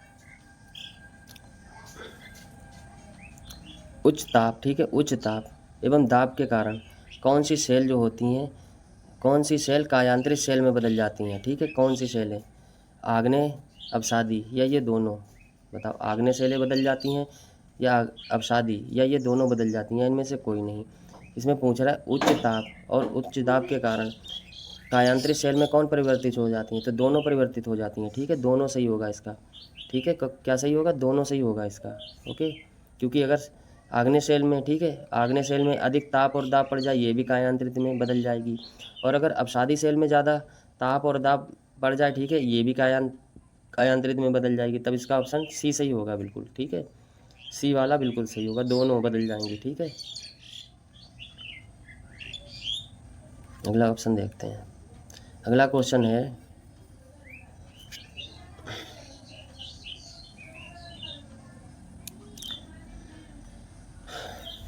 16 नंबर में है कायांतरित सेलों में परिवर्तन हो सकता है। क्या परिवर्तन हो सकता है, चिकनी मिट्टी तथा स्लेट, चूना पत्थर और संगमरमर। इसका भी दोनों सही होगा। ठीक है, इसका भी दोनों सही होगा। कैसे सही होगा, देखो कायांतरित सेल में चिकनी मिट्टी और स्लेट ये भी आता है। ठीक है, ये भी आता है कायांतरित सेल में, और चूना पत्थर और संगमरमर। ठीक है, देखो चिकनी मिट्टी जो होती है, ठीक है, चिकनी मिट्टी ये स्लेट में बदल जाएगी। कायांतरित में पूछा है कौन सा परिवर्तित हो जाएगा, चिकनी मिट्टी जो होती है ये स्लेट में बदल जाएगी। ठीक है, और जो चूना पत्थर जो होता है, चूना पत्थर संगमरमर में बदल जाता है। ठीक है, चूना पत्थर जो होता है जब संगमरमर में बदल जाता है तब इसे कायांतरित सेल कहते हैं। ठीक है, ऐसे ही चिकनी मिट्टी जब स्लेट में बदल जाती है, ठीक है, स्लेट में बदल जाती है तब इसे भी कायांतरित कहते हैं। ठीक है, एक शिष्ट होता है, ये भी होता है। ठीक है, एक शिष्ट होता है, ये भी कायांतरित होता है। चलिए ठीक है, देखते हैं आगे। वही बात है, कायांतरित सेल में परिवर्तित हो सकती है। उदाहरण के लिए चिकनी मिट्टी जो होती है सेल में, ठीक है, चिकनी मिट्टी जो होती है, चिकनी मिट्टी जो होती है ये स्लेट में बदल जाएगी। चूना पत्थर जो होता है वो संगमरमर में बदल जाता है। ठीक है, ठीक है, 16 नंबर तक हम कर चुके हैं। 17 नंबर देखते हैं। 17 नंबर में क्या है, 17 नंबर में है, क्वेश्चन नंबर है इसका, निम्नलिखित कथनों पर विचार कीजिए। ठीक है, विचार करते हैं भाई। कठोर शैलों का उपयोग सड़क, घर एवं इमारत बनाने के लिए किया जाता है। दूसरा ऑप्शन है इसमें लाल किला, ताजमहल। ठीक है, लाल किला, ताजमहल सफ़ेद संगमरमर एवं लाल बलुआ पत्थरों से बना है। तीसरा ऑप्शन है एक सेल से दूसरे सेल में परिवर्तित होने की इस क्रिया को सेल चक्र कहते हैं। ठीक है, बताओ कौन सा सही होगा, तो इसमें सही होगा पहला तो सही है, कठोर सेल का उपयोग सड़क निर्माण, ठीक है, घर एवं इमारत बनाने में किया जाता है। पहला तो बिल्कुल सही है। अब दूसरा तो गलत है। कैसे गलत है ये देखते हैं। लाल किला एवं ताजमहल क्रमशः लिखा है ना इसमें, क्रमशः, क्रमशः, तो लाल किला के लिए कौन सा होगा, लाल बलुआ पत्थर। ठीक है, लाल बलुआ पत्थर। और जो ताजमहल है इसके लिए होगा सफ़ेद संगमरमर। ठीक है, सफ़ेद संगमरमर।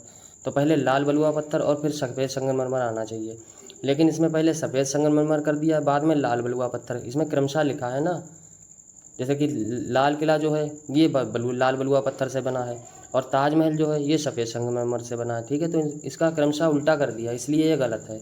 3 नंबर गलत है, सॉरी 2 नंबर गलत है, तीसरा सही है। ये एक सेल से दूसरे में परिवर्तित होने की प्रक्रिया को सेल चक्र कहते हैं। एक सेल जो दूसरे सेल चक्र में जो परिवर्तित होती है उसे ही सेल चक्र कहते हैं। ये बात सही है, इसमें सही पूछ रहा है ना, तब इसका आंसर 1 और 3 सही होगा। ठीक है, दूसरा ऑप्शन गलत है इसका। ठीक है, दूसरा ऑप्शन इसका गलत है। चलिए ठीक है, देखते हैं।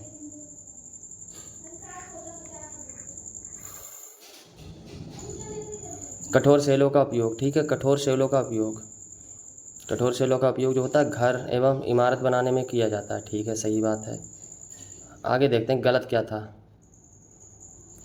ये देखो, ये देखो कौन सा है, ये जो है लाल किला है। ठीक है, ये लाल किला है, ये लाल किला है। ठीक है, लाल किला कहाँ है, दिल्ली में लाल किला है, लाल किला है ये। ठीक है, लाल किला ये किससे बना है, ये लाल बलुआ पत्थर से बना है, लाल बलुआ पत्थर से, ठीक है, बलुआ पत्थर से बना है। और ये ताजमहल है, ये ताजमहल है, ठीक है। ताजमहल ये कहाँ है? ये आगरा में है, ये आगरा में, उत्तर प्रदेश के आगरा में है, ठीक है। ये सफ़ेद संगमरमर से बना है, किससे बना है? सफ़ेद संगमरमर से, ठीक है, संगमरमर से, ओके। सफ़ेद संगमरमर क्या होता है? ये कायांतरित चट्टान होती है, ठीक है, मेटामॉर्फिक। चलिए ठीक है, आगे देखते हैं। अगला क्वेश्चन है इसका 18 नंबर पे, वही होगा, निम्नलिखित कथनों पर विचार कीजिए, ठीक है। तो विचार कर लेते हैं, इस पर भी विचार कर लेते हैं। इसका पहला ऑप्शन है, नहीं, इसका ऑप्शन क्वेश्चन अलग है। अलग क्वेश्चन में क्या है इसमें? द्रवित मैग्मा जब ठंडा हो जाता है, द्रवित मैग्मा जब ठंडा हो जाता है, ठीक है, ठंडा होकर आग्नेय शैल में बन जाता है, ठीक है। अब इसके ऑप्शन है, इसमें सही कौन सा ये पूछ रहा है, द्रवित मैग्मा ठंडा होकर ठोस आग्नेय बन जाता है, इसके बारे में हाँ बिल्कुल सही। इसका ऑप्शन ही पहले फिर से देखते हैं, ठीक है, इसका क्वेश्चन देखते हैं फिर से। इसका क्वेश्चन क्या है ये देखते हैं। इसमें क्वेश्चन में है, निम्नलिखित कथनों पर विचार कीजिए, 18 नंबर में, ठीक है, कथनों पर विचार कीजिए। अब देखते हैं इसका, अब इसके ऑप्शन देखते हैं, ठीक है, अब इसके ऑप्शन देखेंगे आराम से। पहला है इसका ऑप्शन, द्रवित मैग्मा जो होता है ठंडा होकर आग्नेय शैल में बदल जाता है, बिल्कुल सही बात है, ठीक है। दूसरा क्या है, आग्नेय शैल छोटे छोटे टुकड़ों में टूटकर एक स्थान से दूसरे स्थान पर स्थानांतरित हो जाती है, जिसे अपसादी शैल कहा जाता है, बिल्कुल सही बात है। जब ये मतलब छोटे छोटे टुकड़ों में, इसी को परतदार शैल भी कहते हैं ना, अपसादी शैल को क्यों कहते हैं? क्योंकि ये छोटे छोटे टुकड़ों में, छोटे छोटे टुकड़ों में टूटकर जो होती है एक स्थान से दूसरे स्थान पर जमा हो जाती है, ठीक है, इसीलिए इसे अपसादी शैल कहते हैं। दूसरा भी सही है। तीसरा देखते हैं, ताप एवं दाब के कारण आग्नेय एवं अपसादी शैलें जो होती हैं कायांतरित में बदल जाती हैं, ये भी सही है, ठीक है। जब चट्टान पर मतलब शैल पर ज़्यादा ताप लगेगा और दाब पड़ेगा ज़्यादा, ठीक है, तब जो होता है आग्नेय शैल और अपसादी, ये दोनों शैलें जो हैं कोई भी कायांतरित में बदल सकती हैं, ठीक है। ज़रूरी नहीं है कि आग्नेय ही बदलेगी या अपसादी, कोई भी बदल सकती है जिस पर ताप और दाब अधिक लग जाएगा, ओके। चौथा ऑप्शन में क्या है, अत्यधिक ताप एवं दाब के कारण कायांतरित शैल पुनः पिघलकर द्रवित मैग्मा बन जाती है, ये भी सही है। जब इस पर कायांतरित शैल में, ठीक है, अत्यधिक ताप और दाब लगेगा तब ये मैग्मा फिर से बन जाती है। इसके सभी ऑप्शन सही हैं, ठीक है, चारों के चारों ऑप्शन सही हैं, ओके। इसके चारों के चारों ऑप्शन सही हैं, ठीक है, 1 2 3 4 चारों सही हैं इसके, ओके, सभी सही हैं इसके। डी ऑप्शन इसका सही होगा।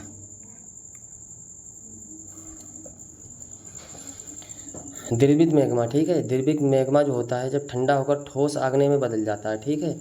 द्रवित मैग्मा जो होता है ठोस आग्नेय शैल में, आग्नेय शैल बन जाता है, ठीक है। ये आग्नेय शैल जो होती हैं छोटे छोटे टुकड़ों में टूटकर एक स्थान से दूसरे स्थान पर जब स्थानांतरित हो जाती हैं, ठीक है, तब इसे अपसादी शैल का निर्माण होता है, ओके। जब ताप और दाब के कारण ये आग्नेय शैल जो होती हैं या अपसादी शैल ये कायांतरित शैल में बदल जाती हैं। जब इन पर मतलब आग्नेय शैल पर और अपसादी शैल पर, इन दोनों पर ज़्यादा ताप और दाब लगेगा तब ये कायांतरित शैल बनेंगे, ठीक है। और अत्यधिक ताप और दाब के कारण कायांतरित शैल पुनः जो होती हैं पिघलकर जो होती हैं द्रवित मैग्मा में बदल जाती हैं, ठीक है। जैसे कि आग्नेय शैल है, ठीक है, ये आग्नेय शैल है, ठीक है, आग्नेय शैल है ये, आग्नेय शैल, ओके। जब ये निकला, ठीक है, अगर इससे जो टूटा, इससे जो छोटे छोटे टुकड़ों में टूटकर बन गया तब अपसादी शैल बन गई। ये टूट कर बनी अगर तो तब कौन सी होगी? अपसादी शैल बनेगी। अगर मान लो ये आग्नेय शैल जो है जब चीज़ टूटती है तब इससे अपसादी शैल बनती है। लेकिन एक चीज़ याद रखना, जब ये आग्नेय शैल मान लो टूटी नहीं, इस पर ताप और दाब अधिक पड़ गया, तब ये कायांतरित बन जाएगी, ठीक है, तब ये कायांतरित बन जाएगी। और अपसादी शैल अगर कोई है, इस पर भी ताप और दाब अधिक बन गया, ये भी कायांतरित बन जाएगी, ठीक है, ये भी बन जाएगी, ओके। यही इसमें क्वेश्चन में है। चलिए ठीक है, आगे बढ़ते हैं, 19 नंबर का देखते हैं।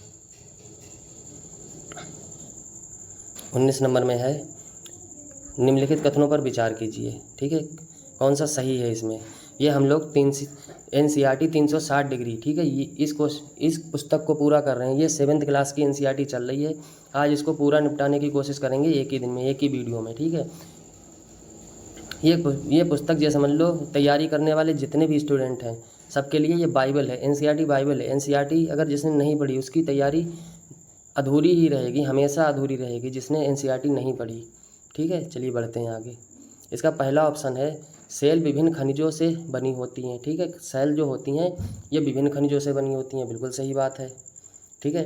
अच्छा, दूसरा ऑप्शन है खनिज प्राकृतिक रूप से पाए जाने वाले पदार्थ होते हैं, बिल्कुल सही बात है। खनिज जो होते हैं ये प्राकृतिक रूप से पाए जाने वाले पदार्थ होते हैं, खनिज मानव निर्मित थोड़ी होते हैं, जिनका निश्चित भौतिक गुणधर्म एवं निश्चित रासायनिक मिश्रण होता है, बिल्कुल सही बात है। पहला भी सही है, दूसरा भी सही है, ठीक है। तीसरा देखते हैं, मानव जाति खनिज का उपयोग ईंधन के रूप में तो कुछ का उपयोग उद्योगों के रूप में और औषधि और उर्वरक बनाने में भी मतलब करते हैं, ये भी बात सही है। खनिज का उपयोग जो होता है ये ईंधन के रूप में भी होता है, उद्योगों में भी किया जाता है, इसका औषधियों में भी किया जाता है और उर्वरक में भी किया जाता है, सब में किया जाता है, ठीक है। इसमें सही पूछ रहा है तो सभी सही हैं इसके, 1 2 3, ठीक है, सभी सही हैं इसके, डी ऑप्शन सही होगा इसका।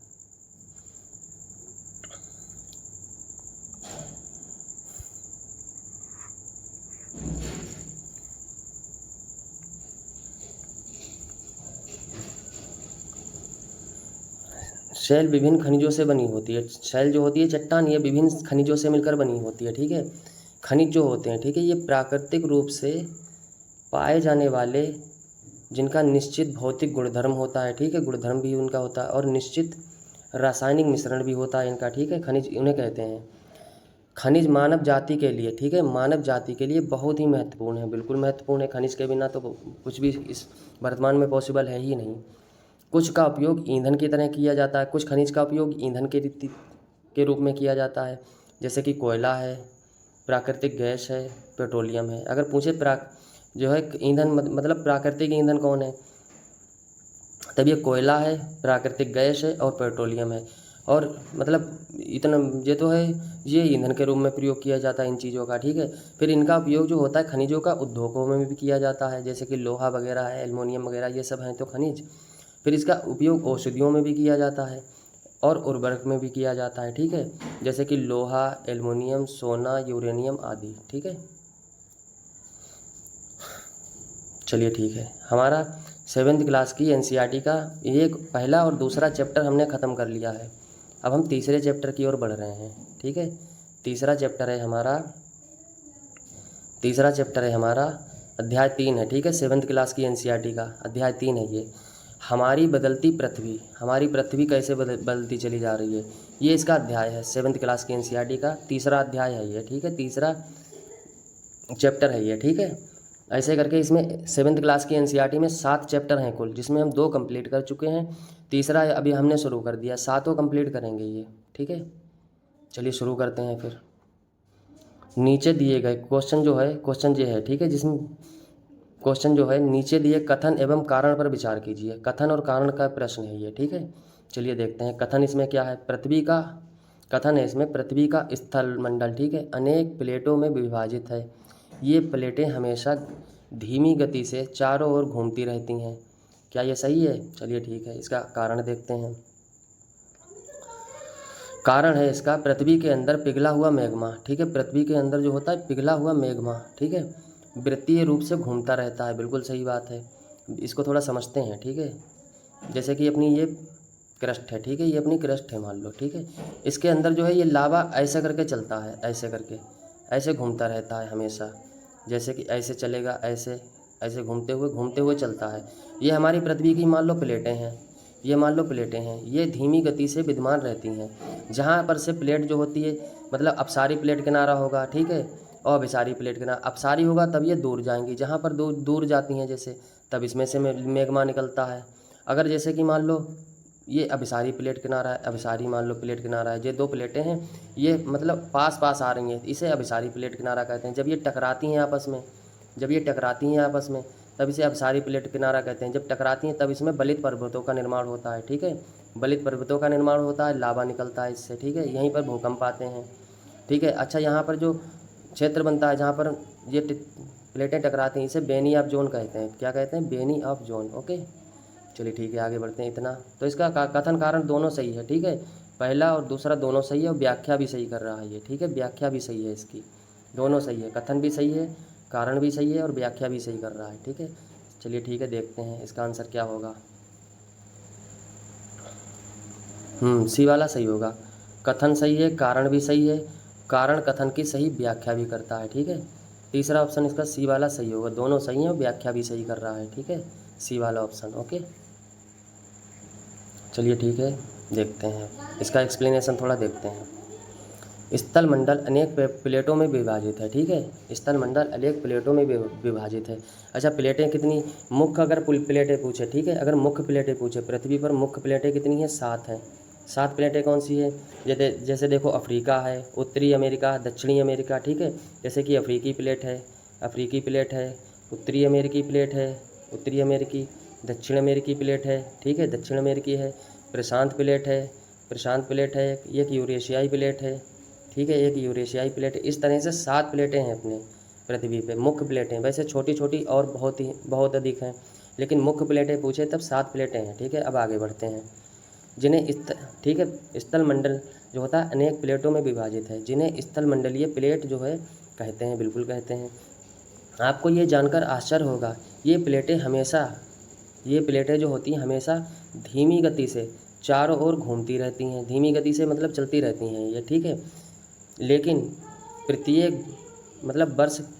प्रत्येक वर्ष केवल कुछ ही मिलीमीटर जो होती हैं, लगभग मतलब कुछ ही मिलीमीटर जो होती हैं घूमती हैं। ठीक है, ज़्यादा नहीं घूमती है, ये नहीं कि बहुत तेज़ी से घूमती हैं, ऐसा नहीं है। पृथ्वी के अंदर पिघले हुए मैग्मा में होने वाली गति के कारण, ठीक है, ऐसा होता है। जो पृथ्वी के अंदर जो मैग्मा जो पिघल रहा है वो चारों ओर घूम रहा है। ठीक है, वो स्थिर नहीं है, वो गतिशील है, घूम रहा है। इसी वजह से प्लेटें भी मतलब घूमती हैं, चलती हैं।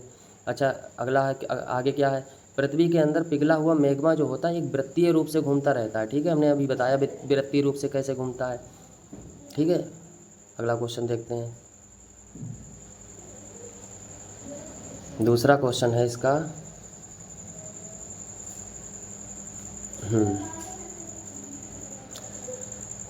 निम्नलिखित कथनों पर विचार कीजिए। ठीक है, इसका पहला ऑप्शन है, जो बल पृथ्वी के आंतरिक भाग में घटित होते हैं। कहाँ होते हैं, आंतरिक भाग में घटित होते हैं, उन्हें अंतर्जनित बल कहते हैं, बिल्कुल कहते हैं।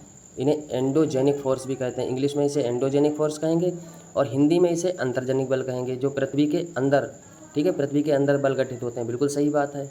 अच्छा, दूसरा ऑप्शन में क्या है, दूसरे ऑप्शन में है जो बल पृथ्वी की सतह पर उत्पन्न होते हैं, मतलब पृथ्वी की सतह पर जो उत्पन्न होते हैं, पृथ्वी जो जिस पे हम लोग रह रहे हैं ना, ये सतह है, इस पे जो उत्पन्न होते हैं, इन्हें बहिर्जनित बल कहते हैं, बिल्कुल कहते हैं। इन्हें एक्सोजेनिक फोर्स कहते हैं। ठीक है, अच्छा, तीसरा देखते हैं इसमें, तीसरे में क्या है, अंतर्जनित बल हमेशा आकस्मिक गति करते हैं। नहीं, ये गलत है। अंतर्जनित बल जो होते हैं ये आकस्मिक गति नहीं करते हैं, ये पटल विरूपण बल करते हैं। कौन सा, पटल विरूपण बल। ठीक है, पटल विरूपण बल करते हैं। ठीक है, पटल विरूपण बल, ये गलत है, तीसरा गलत है। चौथा देखते हैं, भूकंप एवं ज्वालामुखी जैसी आकस्मिक गति, ठीक है, के कारण पृथ्वी की सतह पर अत्यधिक हानि होती है, ये सही है। ठीक है, भूकंप और ज्वालामुखी आकस्मिक बल नहीं, ये बात याद रखना। ठीक है, अच्छा, पटल विरूपण बल कौन से है, पटल विरूपण बल ये होते हैं जैसे कि पर्वतों का निर्माण होता है, ये पटल विरूपण बल के कारण होता है। ठीक है, तब इसमें कौन सा सही होगा, तीसरा तो गलत हो गया, तीसरा तो बिल्कुल गलत हो गया। इसमें पहला सही है, दूसरा सही है और चौथा सही है। तो 1 2 4 कहाँ है, 1 2 और 4, सॉरी 4, ये कहाँ है, तीसरे ऑप्शन में है ये। ठीक है, तीसरा ऑप्शन बिल्कुल सही है इसका।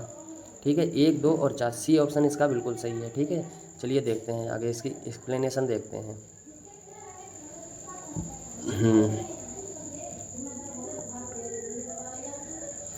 जो बल पृथ्वी के आंतरिक भाग में घटित होते हैं, ठीक है, आंतरिक भाग में घटित होते हैं, इन्हें अंतर्जनित बल कहते हैं, एंडोजेनिक फोर्स कहते हैं। ठीक है, जो बल जो होते हैं पृथ्वी की सतह पर उत्पन्न होते हैं, ठीक है, उन्हें बहिर्जनित बल कहते हैं। ठीक है, उन्हें एक्सोजेनिक फोर्स कहते हैं। ओके, अंतर्जनित बल कभी आकस्मिक गति से उत्पन्न होते हैं। ठीक है, अंतर्जनित बल जो होते हैं आकस्मिक गति से उत्पन्न होते हैं, तो कभी जो होते हैं धीमी गति से उत्पन्न होते हैं, जैसे कि भूकंप है, ज्वालामुखी है, जैसी क्रियाएं जो होती हैं आकस्मिक गति के कारण पृथ्वी की सतह पर अत्यधिक हानि होती है इनसे। भूकंप और ज्वालामुखी जो होते हैं ये आकस्मिक बल होते हैं। ठीक है, इतना याद रखना बस। क्वेश्चन देखते हैं, अगला क्वेश्चन में क्या है, निम्नलिखित कथनों पर विचार कीजिए। स्थलीय प्लेट के संदर्भ में, कौन सी स्थलीय प्लेट के संदर्भ में कथनों पर विचार कीजिए। ठीक है, इसका पहला ऑप्शन है, भूपर्पटी में अनेक बड़ी एवं कुछ छोटी आकार की प्लेटें होती हैं। ठीक है, बिल्कुल सही बात है, बिल्कुल सही बात है। भूपर्पटी पर महाद्वीप एवं सतह टिकी हैं, ये भी सही बात है। भूपर्पटी पे दोनों सतह हैं, महाद्वीपीय भी है और महासागरीय भी सतह टिकी हैं भूपर्पटी पे, यानी क्रस्ट पे। बिल्कुल सही बात है, दोनों सही हैं। ठीक है, इसके जो हैं ऑप्शन दोनों सही हैं। ओके, 1 और 2 दोनों सही हैं। इसका एक्सप्लेनेशन देखते हैं थोड़ा। भूपर्पटी में अनेक बड़ी एवं कुछ छोटी प्लेटें, कुछ छोटी कठोर आसमान आकार की प्लेटें होती हैं। इन पर महाद्वीप एवं महासागर की सतह टिकी होती हैं।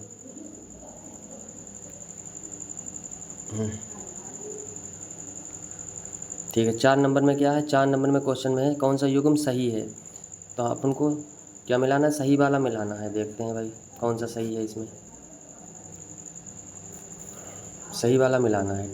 ठीक है, तो इसका पहला ऑप्शन है, ए ऑप्शन है इसका, एंडो यानी अंतःजैनिक उत्पत्ति। तो इससे मतलब एंडोजेनिक, एंडो प्लस जेनिक से उत्पत्ति से एंडोजेनिक शब्द की उत्पत्ति हुई है क्या? ठीक है, एक्सो मतलब होता है बाह्य। ठीक है, और जैनिक मतलब होता है उत्पत्ति। देखो जैनिक दोनों में उत्पत्ति, और एंडो मतलब होता है अंतः, एक्सो मतलब होता है बाह्य। ठीक है, अंतः का मतलब होता है आंतरिक, एक्सो का मतलब होता है बाह्य। ठीक है, तो ये दोनों सही हैं। ठीक है, दोनों ही सही हैं, 1 और 2 दोनों सही है। एंडो प्लस जेनिक उत्पत्ति से किसकी उत्पत्ति हुई है? एंडोजेनिक की हुई है। एक्सोजेनिक से एक्सोजेनिक की हुई है। चलिए ठीक है, देखते हैं 5 नंबर देखते हैं। 5 नंबर में क्या है?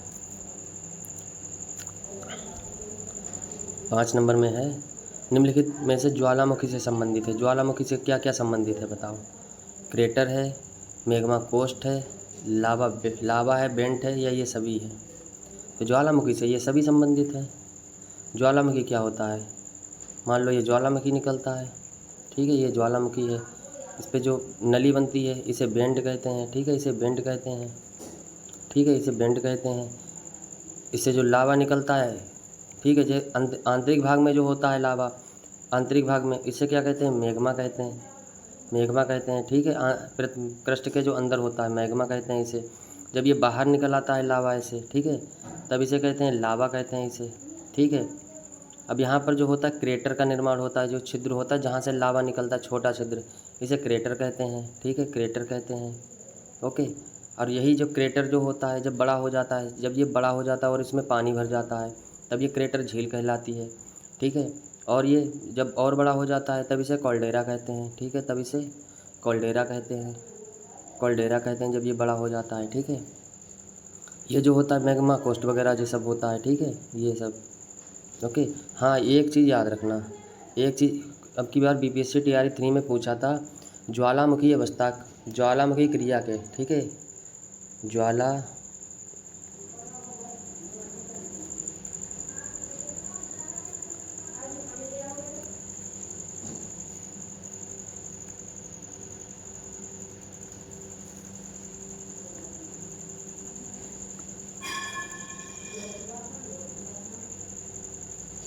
पूछा था ज्वालामुखी क्रिया के अंतिम अवस्था के प्रतीक क्या होते हैं? तब होते हैं धुआंरे। ठीक है, धुआंरे। ओके, अंतिम अवस्था जो होती है धुआंरे ही रह जाते हैं इसमें, ये चीज़ याद रखना। ओके, धुआंरे होते हैं। ठीक है, धुआंरे, ज्वालामुखी अवस्था के अंतिम क्रिया के प्रतीक जो होते हैं धुआंरे होते हैं। ठीक है, चलिए आगे बढ़ते हैं। ये होता है, देखो आराम से समझ लेते हैं इसको एक बार। ये जो है, ठीक है, ये जो है नीचे मेंटल है, ये वाला जो है ये मेंटल है सब। ठीक है, ये जो है मेंटल है। ठीक है, ये जो है क्रस्ट है, क्रस्ट है ये वाला। ठीक है, ये क्रस्ट है। अब मान लो यहाँ से जो है, यहाँ से जो है लावा निकल रहा है। ठीक है, यहाँ से लावा निकलना स्टार्ट हुआ, ये निकलना स्टार्ट हुआ लावा। ठीक है, यहाँ से निकलने लगा, ऐसे निकलते चला गया, निकलते ऐसे करके, इसे क्या कहेंगे? जो नली बनेगी, ठीक है, इसे निकास या बेंट कहते हैं। बेंट याद रखना। ठीक है, इसे बेंट कहते हैं। ठीक है, और ये जो जमा होता है, जैसे कि यहाँ से निकलता है ऐसे करके जमा होता चला जाता है। ठीक है, इसी को क्या कहते हैं? इसी को लावा कहते हैं। ठीक है, जब ये ऊपर आ जाता है, इसी को जैसे कि अंदर होगा तब इसे तो मैग्मा कहेंगे। ठीक है, इसे मैग्मा कहेंगे अंदर में। जब ये लावा जो अंदर होगा इसे मैग्मा कहेंगे।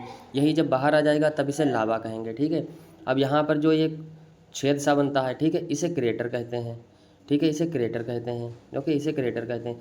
अब जब यही जो बड़ा हो जाता है, ठीक है, यही जो बड़ा हो जाता है इसे कॉल्डेरा कहते हैं। फिर इसे कॉल्डेरा कहते हैं। ओके, जब यही छेद जो होता है, ये छेद जो है, ठीक है, जहाँ से लावा अब ये जब बड़ा हो गया तब इसे कॉल्डेरा कहेंगे। ओके, तब इसे कॉल्डेरा कहेंगे। अब यहाँ पर मान लो जब इसे क्रेटर में जब पानी जमा हो जाता है तब इसे क्रेटर झील कहते हैं। ठीक है, तब इसे क्रेटर झील, जब जैसे कि ज्वालामुखी जहाँ से निकलता है, ठीक है, वहाँ पे क्रेटर का निर्माण होता है। और अगर मतलब जब ये शांत हो जाता है तब यहाँ पे जो गड्ढा सा बन जाता है उसमें पानी भर जाता है, तब उसे क्रेटर झील कहते हैं। ठीक है, अब इसमें देखो जब लास्ट में जैसे धुआंरे बचते हैं, ठीक है, ये धुआं वगैरह निकलता है, ठीक है, तब इसे क्या कहते हैं, गैस और राख जो निकलती है, ठीक है, इसी को धुआंरे कहते हैं। इसी को क्या कहते हैं, धुआंरे कहते हैं। ठीक है, धुआंरे कहते हैं। ओके, लेकिन एक और चीज़ याद रखना, अगर मान लो इसमें पूछे कि ज्वालामुखी में सबसे ज़्यादा क्या निकलता है, सबसे ज़्यादा ज्वालामुखी से क्या निकलता है, तब निकलता है जलवाष्प। ठीक है, ज्वालामुखी क्रिया में सबसे अधिक जो होता है जलवाष्प ही निकलता है। ओके, ये चीज़ याद रखना। ओके, चलिए ठीक है, आगे चलते हैं। अब 6 नंबर देखते हैं। अभी ना 6 नंबर देखते हैं। ठीक है, 6 नंबर में क्या है, ये कहाँ भाग रहा है भाई।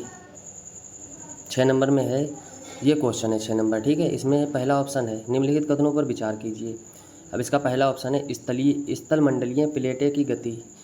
स्थलमंडलीय प्लेटों के गति करने पर पृथ्वी की सतह पर कंपन उत्पन्न होता है। ठीक है, जो पृथ्वी के चारों ओर, ठीक है, गति कर सकता है, इस कंपन को भूकंप कहते हैं। बिल्कुल सही बात है। इस कंपन को जो मतलब पृथ्वी में प्लेटें जो गति करती हैं, ठीक है, पृथ्वी के अंदर जो प्लेटें गति करती हैं, उनमें जब वो गति करेंगी तो पृथ्वी की सतह पर कंपन उत्पन्न होगा, तब ये कंपन उत्पन्न होगा। ठीक है, और कंपन उत्पन्न होगा तभी भूकंप वगैरह आते हैं। ठीक है, ये बात सही है बिल्कुल।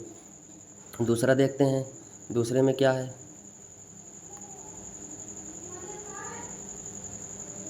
हाँ, दूसरे में है भूकंप के अंतर्गत भूपर्पटी के नीचे वह स्थान जहाँ कंपन आरंभ होता है, ठीक है, उसे अधिकेंद्र कहते हैं। गलत हो गया, अधिकेंद्र नहीं कहते हैं। ठीक है, इसे क्या कहते हैं, इसे कहते हैं फोकस।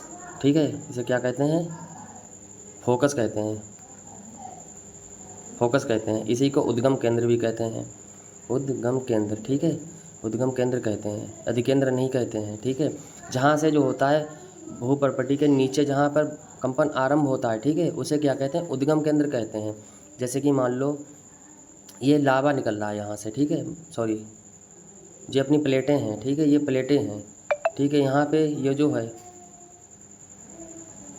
प्लेटें हैं, ठीक है, यहाँ पर ये कंपन करती हैं, ठीक है, ये कंपन करती हैं। ठीक है, तो जहाँ से ये कंपन उत्पन्न होता है, यहाँ से इसे कहते हैं उद्गम केंद्र। ठीक है, इसे उद्गम केंद्र कहते हैं। देखो दिख रहा है आप लोगों को, दूसरा कलर लेते हैं, देखो इसे उद्गम केंद्र कहते हैं, यहाँ से जहाँ से प्रारंभ होता है।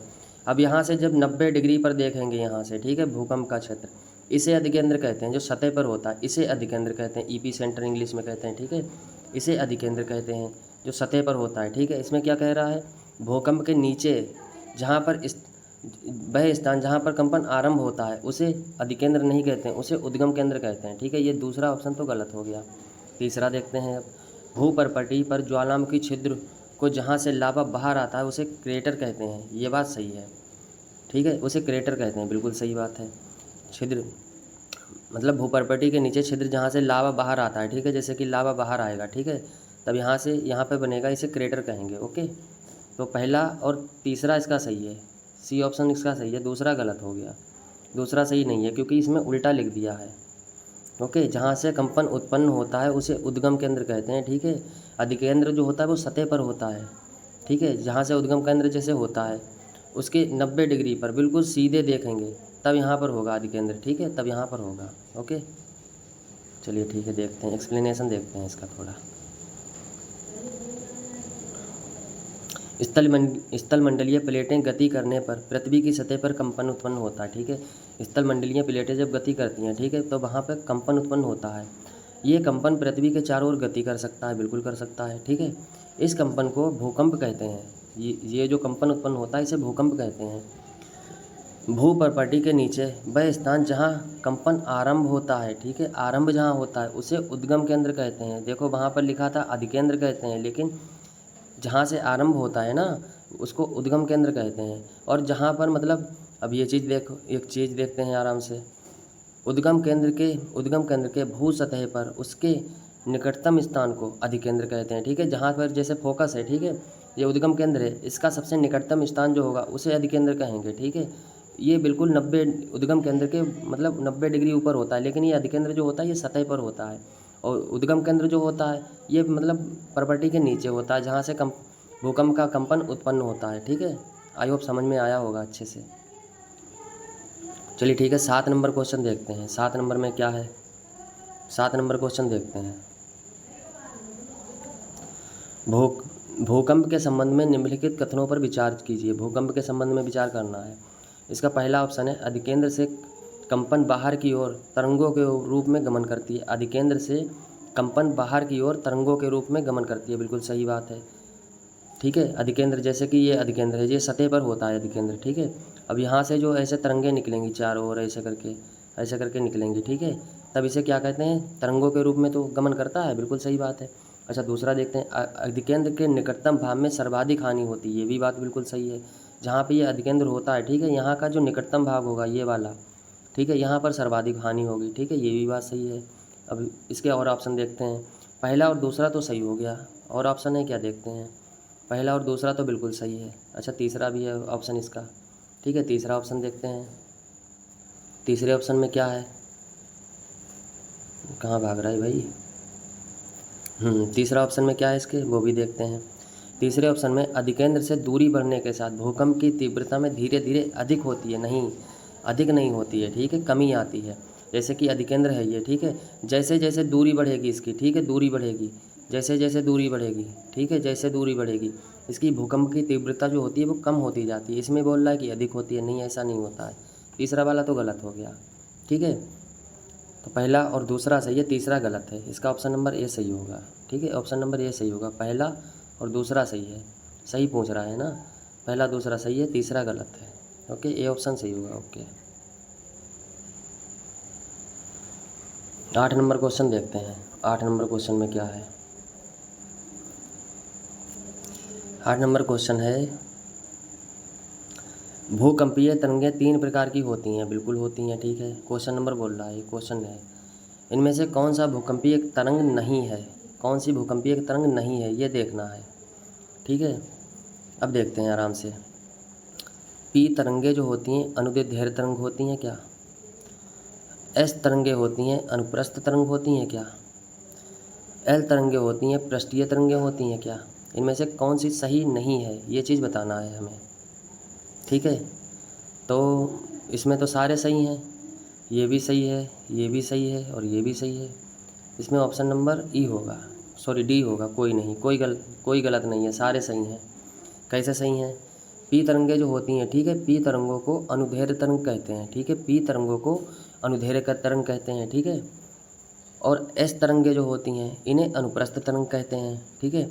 और जो एल तरंगे लव वेव्स होती हैं इन्हें सतही तरंगे या पृष्ठीय तरंगे कहते हैं। ये सारे सही हैं, ठीक है। अगला क्वेश्चन देखते हैं, चलिए देखते हैं इसका एक्सप्लेनेशन थोड़ा।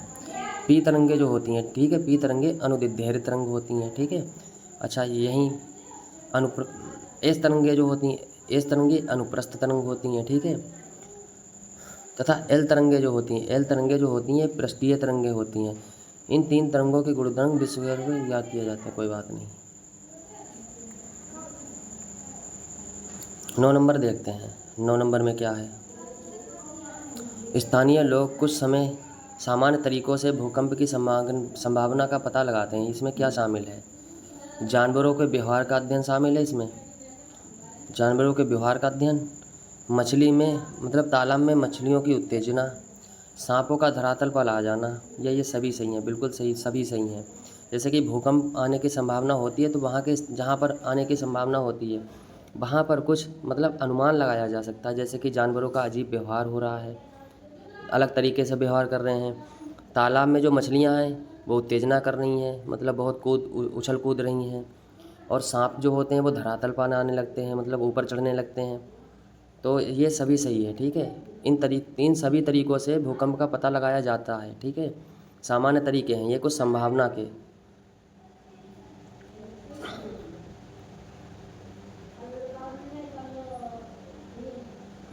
दस नंबर देखते हैं। 10 नंबर में क्या है, 26 जनवरी, ठीक है, 26 जनवरी 2001 को, ठीक है। 26 जनवरी 2001 को भुज शहर में रिक्टर स्केल, ठीक है, रिक्टर स्केल 6.9 तीव्रता वाला भीषण भूकंप आया था, ठीक है। भुज शहर निम्नलिखित में से किस राज्य में स्थित है? भुज कहाँ है? गुजरात में है, गुजरात में ही तो आया था ये, ठीक है। भुज शहर जो है ये गुजरात में है। ये 26 जनवरी 2001 को काफ़ी तगड़ा भूकंप आया था। इसकी तीव्रता थी 6.9 की तीव्रता थी, रिक्टर स्केल से जब मापा गया था इसको, ठीक है। चलिए अगला क्वेश्चन देखते हैं। भाई एक्सप्लेनेशन में वही है सारा कुछ, और कुछ नहीं है इसमें, ठीक है। अगला क्वेश्चन देखते हैं।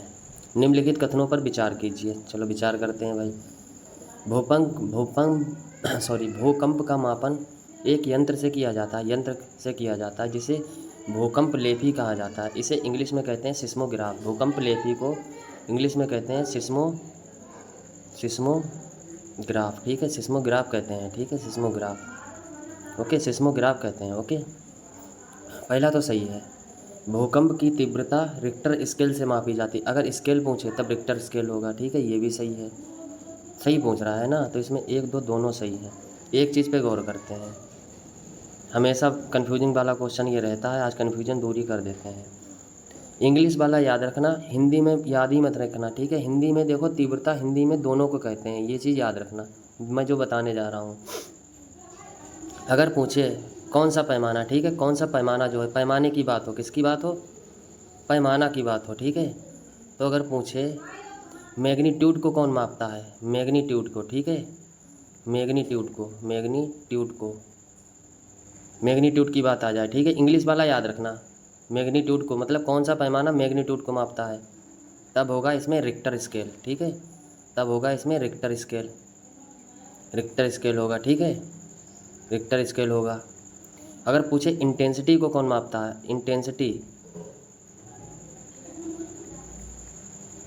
इंटेंसिटी को कौन मापता है, तब इसमें होगा कौन सा पता? मर्केली स्केल, मर्केली स्केल, ठीक है, तब मर्केली स्केल होगा, ठीक है। ये चीज़ याद रखना, मर्केली स्केल, ठीक है। फिर से देखो एक बार,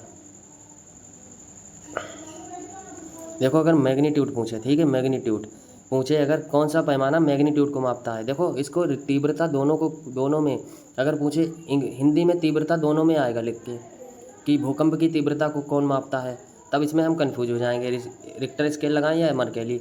लेकिन इंग्लिश वाला ज़रूर देखना, जब भूकंप की तीव्रता स्केल मापने को आए, अगर मैग्नीट्यूड लिखा हो तब रिक्टर स्केल लगाना, अगर इंटेंसिटी लिखा हो तब मर्केली स्केल लगाना, ठीक है। ये चीज़ याद रखना, इसमें बहुत कन्फ्यूजन रहता है, ठीक है। अगला क्वेश्चन देखते हैं।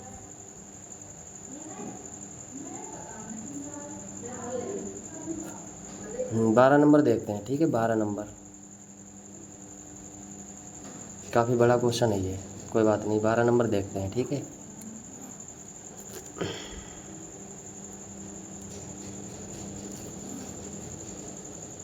बारह नंबर में क्या है? 12 नंबर क्वेश्चन है भूकंप की तीव्रता के संबंध में, ठीक है, भूकंप की तीव्रता के संबंध में निम्नलिखित कथनों पर विचार कीजिए। ये क्वेश्चन है बढ़िया, ये क्वेश्चन ज़बरदस्त क्वेश्चन है, ठीक है। आगे देखते हैं इसमें, ठीक है। जिस भूकंप की तीव्रता जो होती है, पहला ऑप्शन है ये, ठीक है, जिस भूकंप की तीव्रता 2.0 अथवा इससे कम होती है, ठीक है, उसका प्रभाव अधिक होता है, ठीक है, उसका प्रभाव अधिक होता है। चलिए अगला देखते हैं। जिस भूकंप की तीव्रता 5.0 होती है वह वस्तुओं को गिराने से क्षति पहुंचा सकता है। तीसरा देखते हैं। जिस भूकंप की तीव्रता 6.0 होती है या उससे अधिक होती है, ठीक है, वह बहुत ही शक्तिशाली होता है। बिल्कुल सही बात है। अच्छा, इसमें चौथा ऑप्शन कह रहा है जिसकी तीव्रता 7.0 होती है, इससे भी अधिक होती है, ये सर्वाधिक शक्तिशाली होता है। पूछ क्या रहा है इसमें सही कौन सा नहीं है, ठीक है। अब देखते हैं आराम से इसको।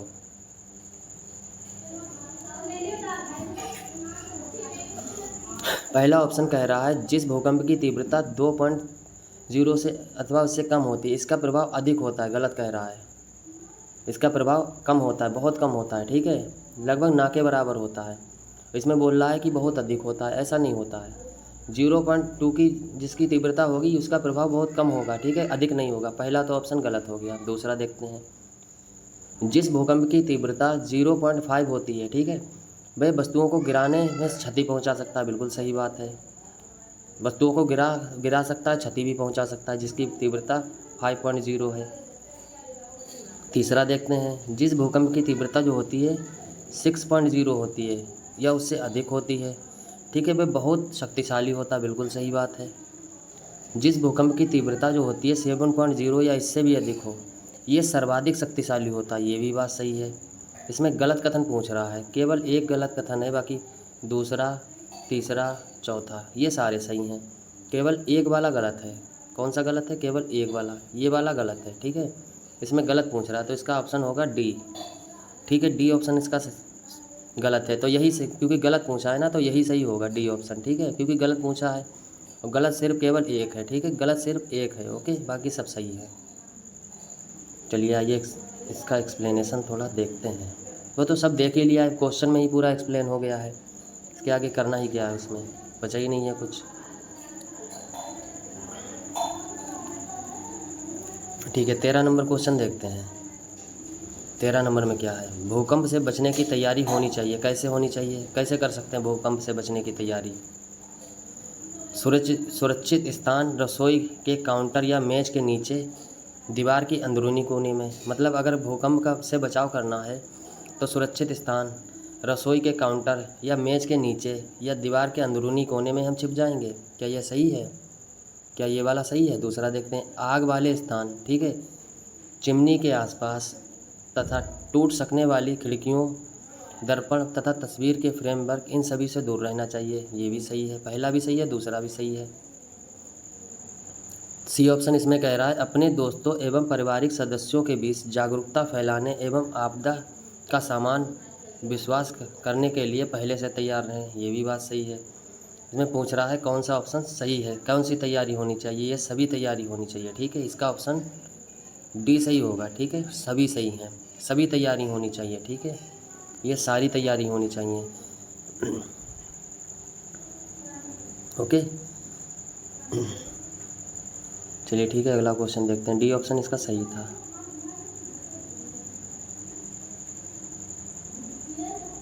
इसमें लिखा है भूकंप से बचाव की तैयारी। भूकंप के दौरान कहाँ आश्रय लें, मतलब कहाँ पर छिपें, क्या करना चाहिए, ये सब लिखा हुआ है, ये देख लेना आप लोग, ओके, वीडियो रोक के।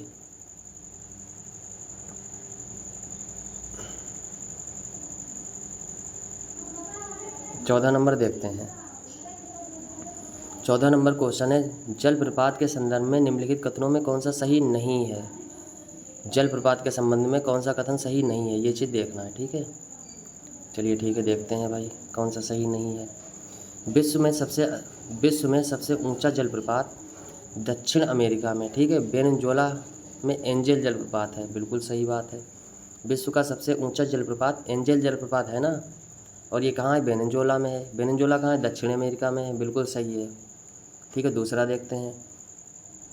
उत्तरी अमेरिका और कनाडा, ठीक है, गौर करना, उत्तरी अमेरिका और कनाडा संयुक्त राज्य अमेरिका की सीमा पर स्थित नियाग्रा जलप्रपात है, बिल्कुल सही बात है, ये भी सही है, ठीक है, ये भी सही है, ये वाला भी सही है, पहला भी सही है, दूसरा भी सही है। तीसरा देखते हैं। अफ्रीका में जाम्बिया तथा जिम्बाब्वे की सीमा पर, किसकी? जाम्बिया तथा जिम्बाब्वे की सीमा पर स्थित विक्टोरिया जलप्रपात है, ये बात भी सही है, बिल्कुल सही है। अफ्रीका में है जाम्बिया तथा जिम्बाब्वे की सीमा पर विक्टोरिया जलप्रपात है। बोलते नहीं है विक्टोरिया जलप्रपात कहाँ है? ये अफ्रीका में है। किसकी सीमा पर? जाम्बिया तथा जिम्बाब्वे की सीमा पर है। तीनों तो सही हो गए। इसके और ऑप्शन देखते हैं, नीचे हैं 1 2 3, ये तो सही हैं, और ऑप्शन होंगे वो भी देखेंगे। हाँ, तो इसमें तीनों सही है। इसमें गलत पूछ रहा था ना, इनमें से कौन सा गलत है, कौन सा सही नहीं है, तो ये तीनों सही हैं, तो इसका ऑप्शन नंबर डी सही होगा, ठीक है, ऑप्शन नंबर डी सही होगा, ओके, ऑप्शन नंबर डी सही होगा। इनमें कोई सा भी गलत नहीं है, ओके, सारे के सारे सही हैं, ठीक है, ऑप्शन नंबर डी सही होगा इसका, सारे के सारे सही हैं, ठीक है। इसकी एक्सप्लेनेशन फिर से एक बार देखते हैं, ठीक है। विश्व में हजारों छोटे छोटे जलप्रपात हैं, बिल्कुल है। सबसे ऊंचा जलप्रपात दक्षिण अमेरिका में, ठीक है, वेनेजुएला। वेनेजुएला एक दक्षिण अमेरिका में, वेनेजुएला एक देश है, ठीक है, उस देश में एंजल जलप्रपात है, सबसे ऊंचा है ये, ठीक है।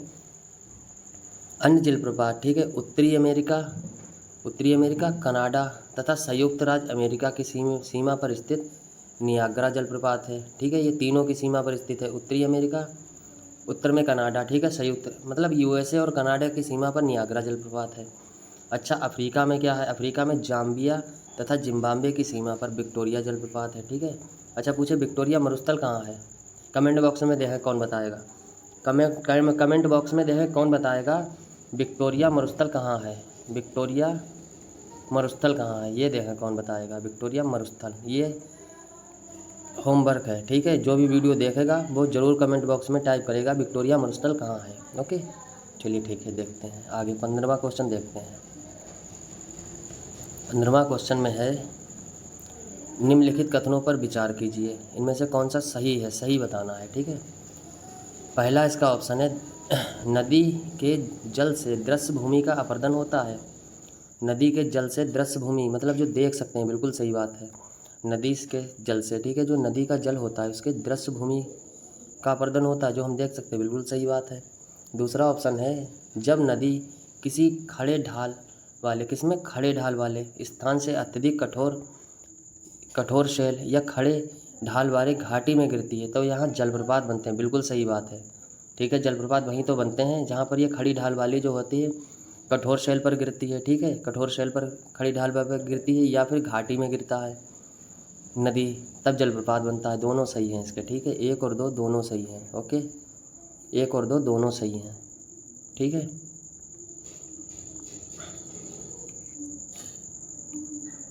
इसका एक्सप्लेनेशन में क्या है, नदी के जल से दृश्य भूमि का अपरदन होता है। कैसा होता है? दृश्य भूमि का अपरदन होता है, ठीक है। जब नदी किसी खड़े ढाल वाले अत्यधिक कठोर शैल खड़े ढाल वाली घाटी से, मतलब अत्यधिक कठोर शैल खड़े ढाल वाली अत्यधिक कठोर शैल या खड़े ढाल वाली घाटी में गिरती है, ठीक है, तब यहाँ जलप्रपात बनते हैं, ठीक है। क्या बनता है? जलप्रपात बनाती है नदी। चलिए 16 नंबर देखते हैं। 16 नंबर में क्या है? 16 नंबर में है, नदी जब मैदान, ठीक है, नदी जब मैदान में प्रवेश करती है, कहाँ? मैदान में प्रवेश करती है तब वे मोड़दार मार्ग पर बहने लगती है। इन बड़े मोड़दार मैदानों को क्या कहते हैं? विसर्प कहते हैं, वितरका कहते हैं, द्रोणी कहते हैं, ये चाप कहते हैं। क्या कहते हैं इसको विसर्प कहते हैं। जैसे कि ये नदी आ रही है, ऐसे टेढ़े मेढ़े स्थानों को गुजरती है, तब इसे क्या कहते हैं? टेढ़े मेढ़े रास्तों को विसर्प कहते हैं, ठीक है, विसर्प। ओके। अच्छा, जब ये नदी जो होती है जैसे ऐसे बह रही है, ठीक है, नदी जो है ऐसे बहते हुए जा रही है और अचानक से जो है ये ऐसे बहने लगी, ठीक है, ऐसे इसने अपना रास्ता जो था थोड़ा बदल लिया। पहले इधर से बहती थी, अब ये इधर से बहने लगी है। तब इस बीच में जो होता है एक झील का निर्माण हो जाता है, यहाँ पानी भर जाता है, ठीक है, यहाँ पानी भर जाता है। तब इस झील को क्या कहते हैं? तब इस झील को कहते हैं चाप झील, ठीक है, चाप झील कहते हैं, ठीक है। इसी को गोखुर झील भी कहते हैं, गोखुर झील भी कहते हैं। एशिया की सबसे बड़ी गोखुर झील, ठीक है, एशिया की सबसे बड़ी गोखुर झील, ठीक है, एशिया की सबसे बड़ी कहाँ है? बिहार में है। कहाँ है? बिहार में है। कौन सी है? कांवरताल झील, ठीक है, कांवरताल झील है। ओके, कहाँ है? बेगूसराय में है, बिहार के बेगूसराय में है ये, ठीक है, बेगूसराय में है ये, ठीक है। एशिया की सबसे बड़ी चाप झील या गोखुर झील, ठीक है। इसमें क्वेश्चन में क्या था, मतलब ये मोड़दार मार्ग में प्रवेश करती तो इसे क्या? विसर्प कहते हैं, ठीक है, पहला ऑप्शन इसका सही होगा।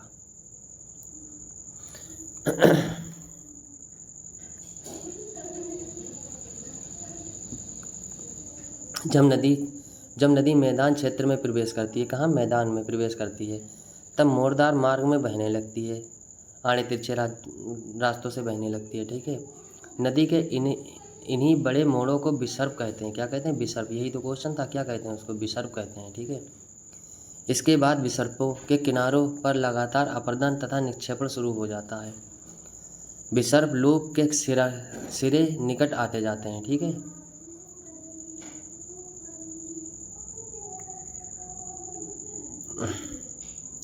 सत्रह नंबर क्वेश्चन में क्या है? वही वही है जो अभी हमने डिस्कस किया था। समय के साथ विसर्ग जो होते हैं, ठीक है, लूप नदी में कट जाते हैं, एक अलग झील बनाते हैं। इन्हें क्या कहते हैं? जैसे कि ये नदी आ रही है, ठीक है, ये नदी आ रही है। अब मान लो पहले ये इधर से बह रही थी, ठीक है, ऐसे बह रही थी, ठीक है, ऐसे बह रही थी। अब ये जो है इसका मसला क्या हुआ? अब जो है ये जो है ऐसे सीधे बहने लगी, ठीक है, ऐसे बहने लगी, इधर से आने लगी। अब ये बीच का क्षेत्र जो था ये वाला, ठीक है, ये वाला, ठीक है, आराम से देखते हैं इसको। ये वाला क्षेत्र था, इसमें मान लो पानी भर गया, ये वाला क्षेत्र, ठीक है। इसी को क्या कहते हैं? चाप झील कहते हैं, ठीक है, चाप झील। अभी मैंने बताया एशिया की सबसे बड़ी चाप झील जो है बिहार में है, बेगूसराय में, ठीक है। कौन सी नदी बनाती है? बूढ़ी गंडक नदी, ठीक है, बूढ़ी गंडक नदी बनाती है, बूढ़ी गंडक नदी, ठीक है, बूढ़ी गंडक नदी है, बेगूसराय से गुजरती है, यही सब एशिया की सबसे बड़ी चाप झील बनाती है, ठीक है, बूढ़ी गंडक। चलिए ठीक है, आगे चलते हैं।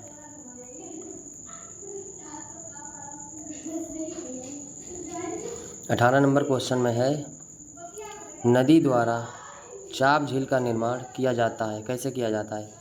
पहाड़ी भागों में किया जाता है, मैदानों में किया जाता है, तटीय भागों में। तो मैदानों में किया जाता है ना, मैदानों में ही चाप झील का निर्माण होता है। कहाँ होता है?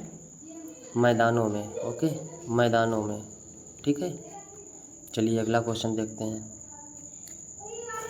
ठीक है, अगला क्वेश्चन देखते हैं।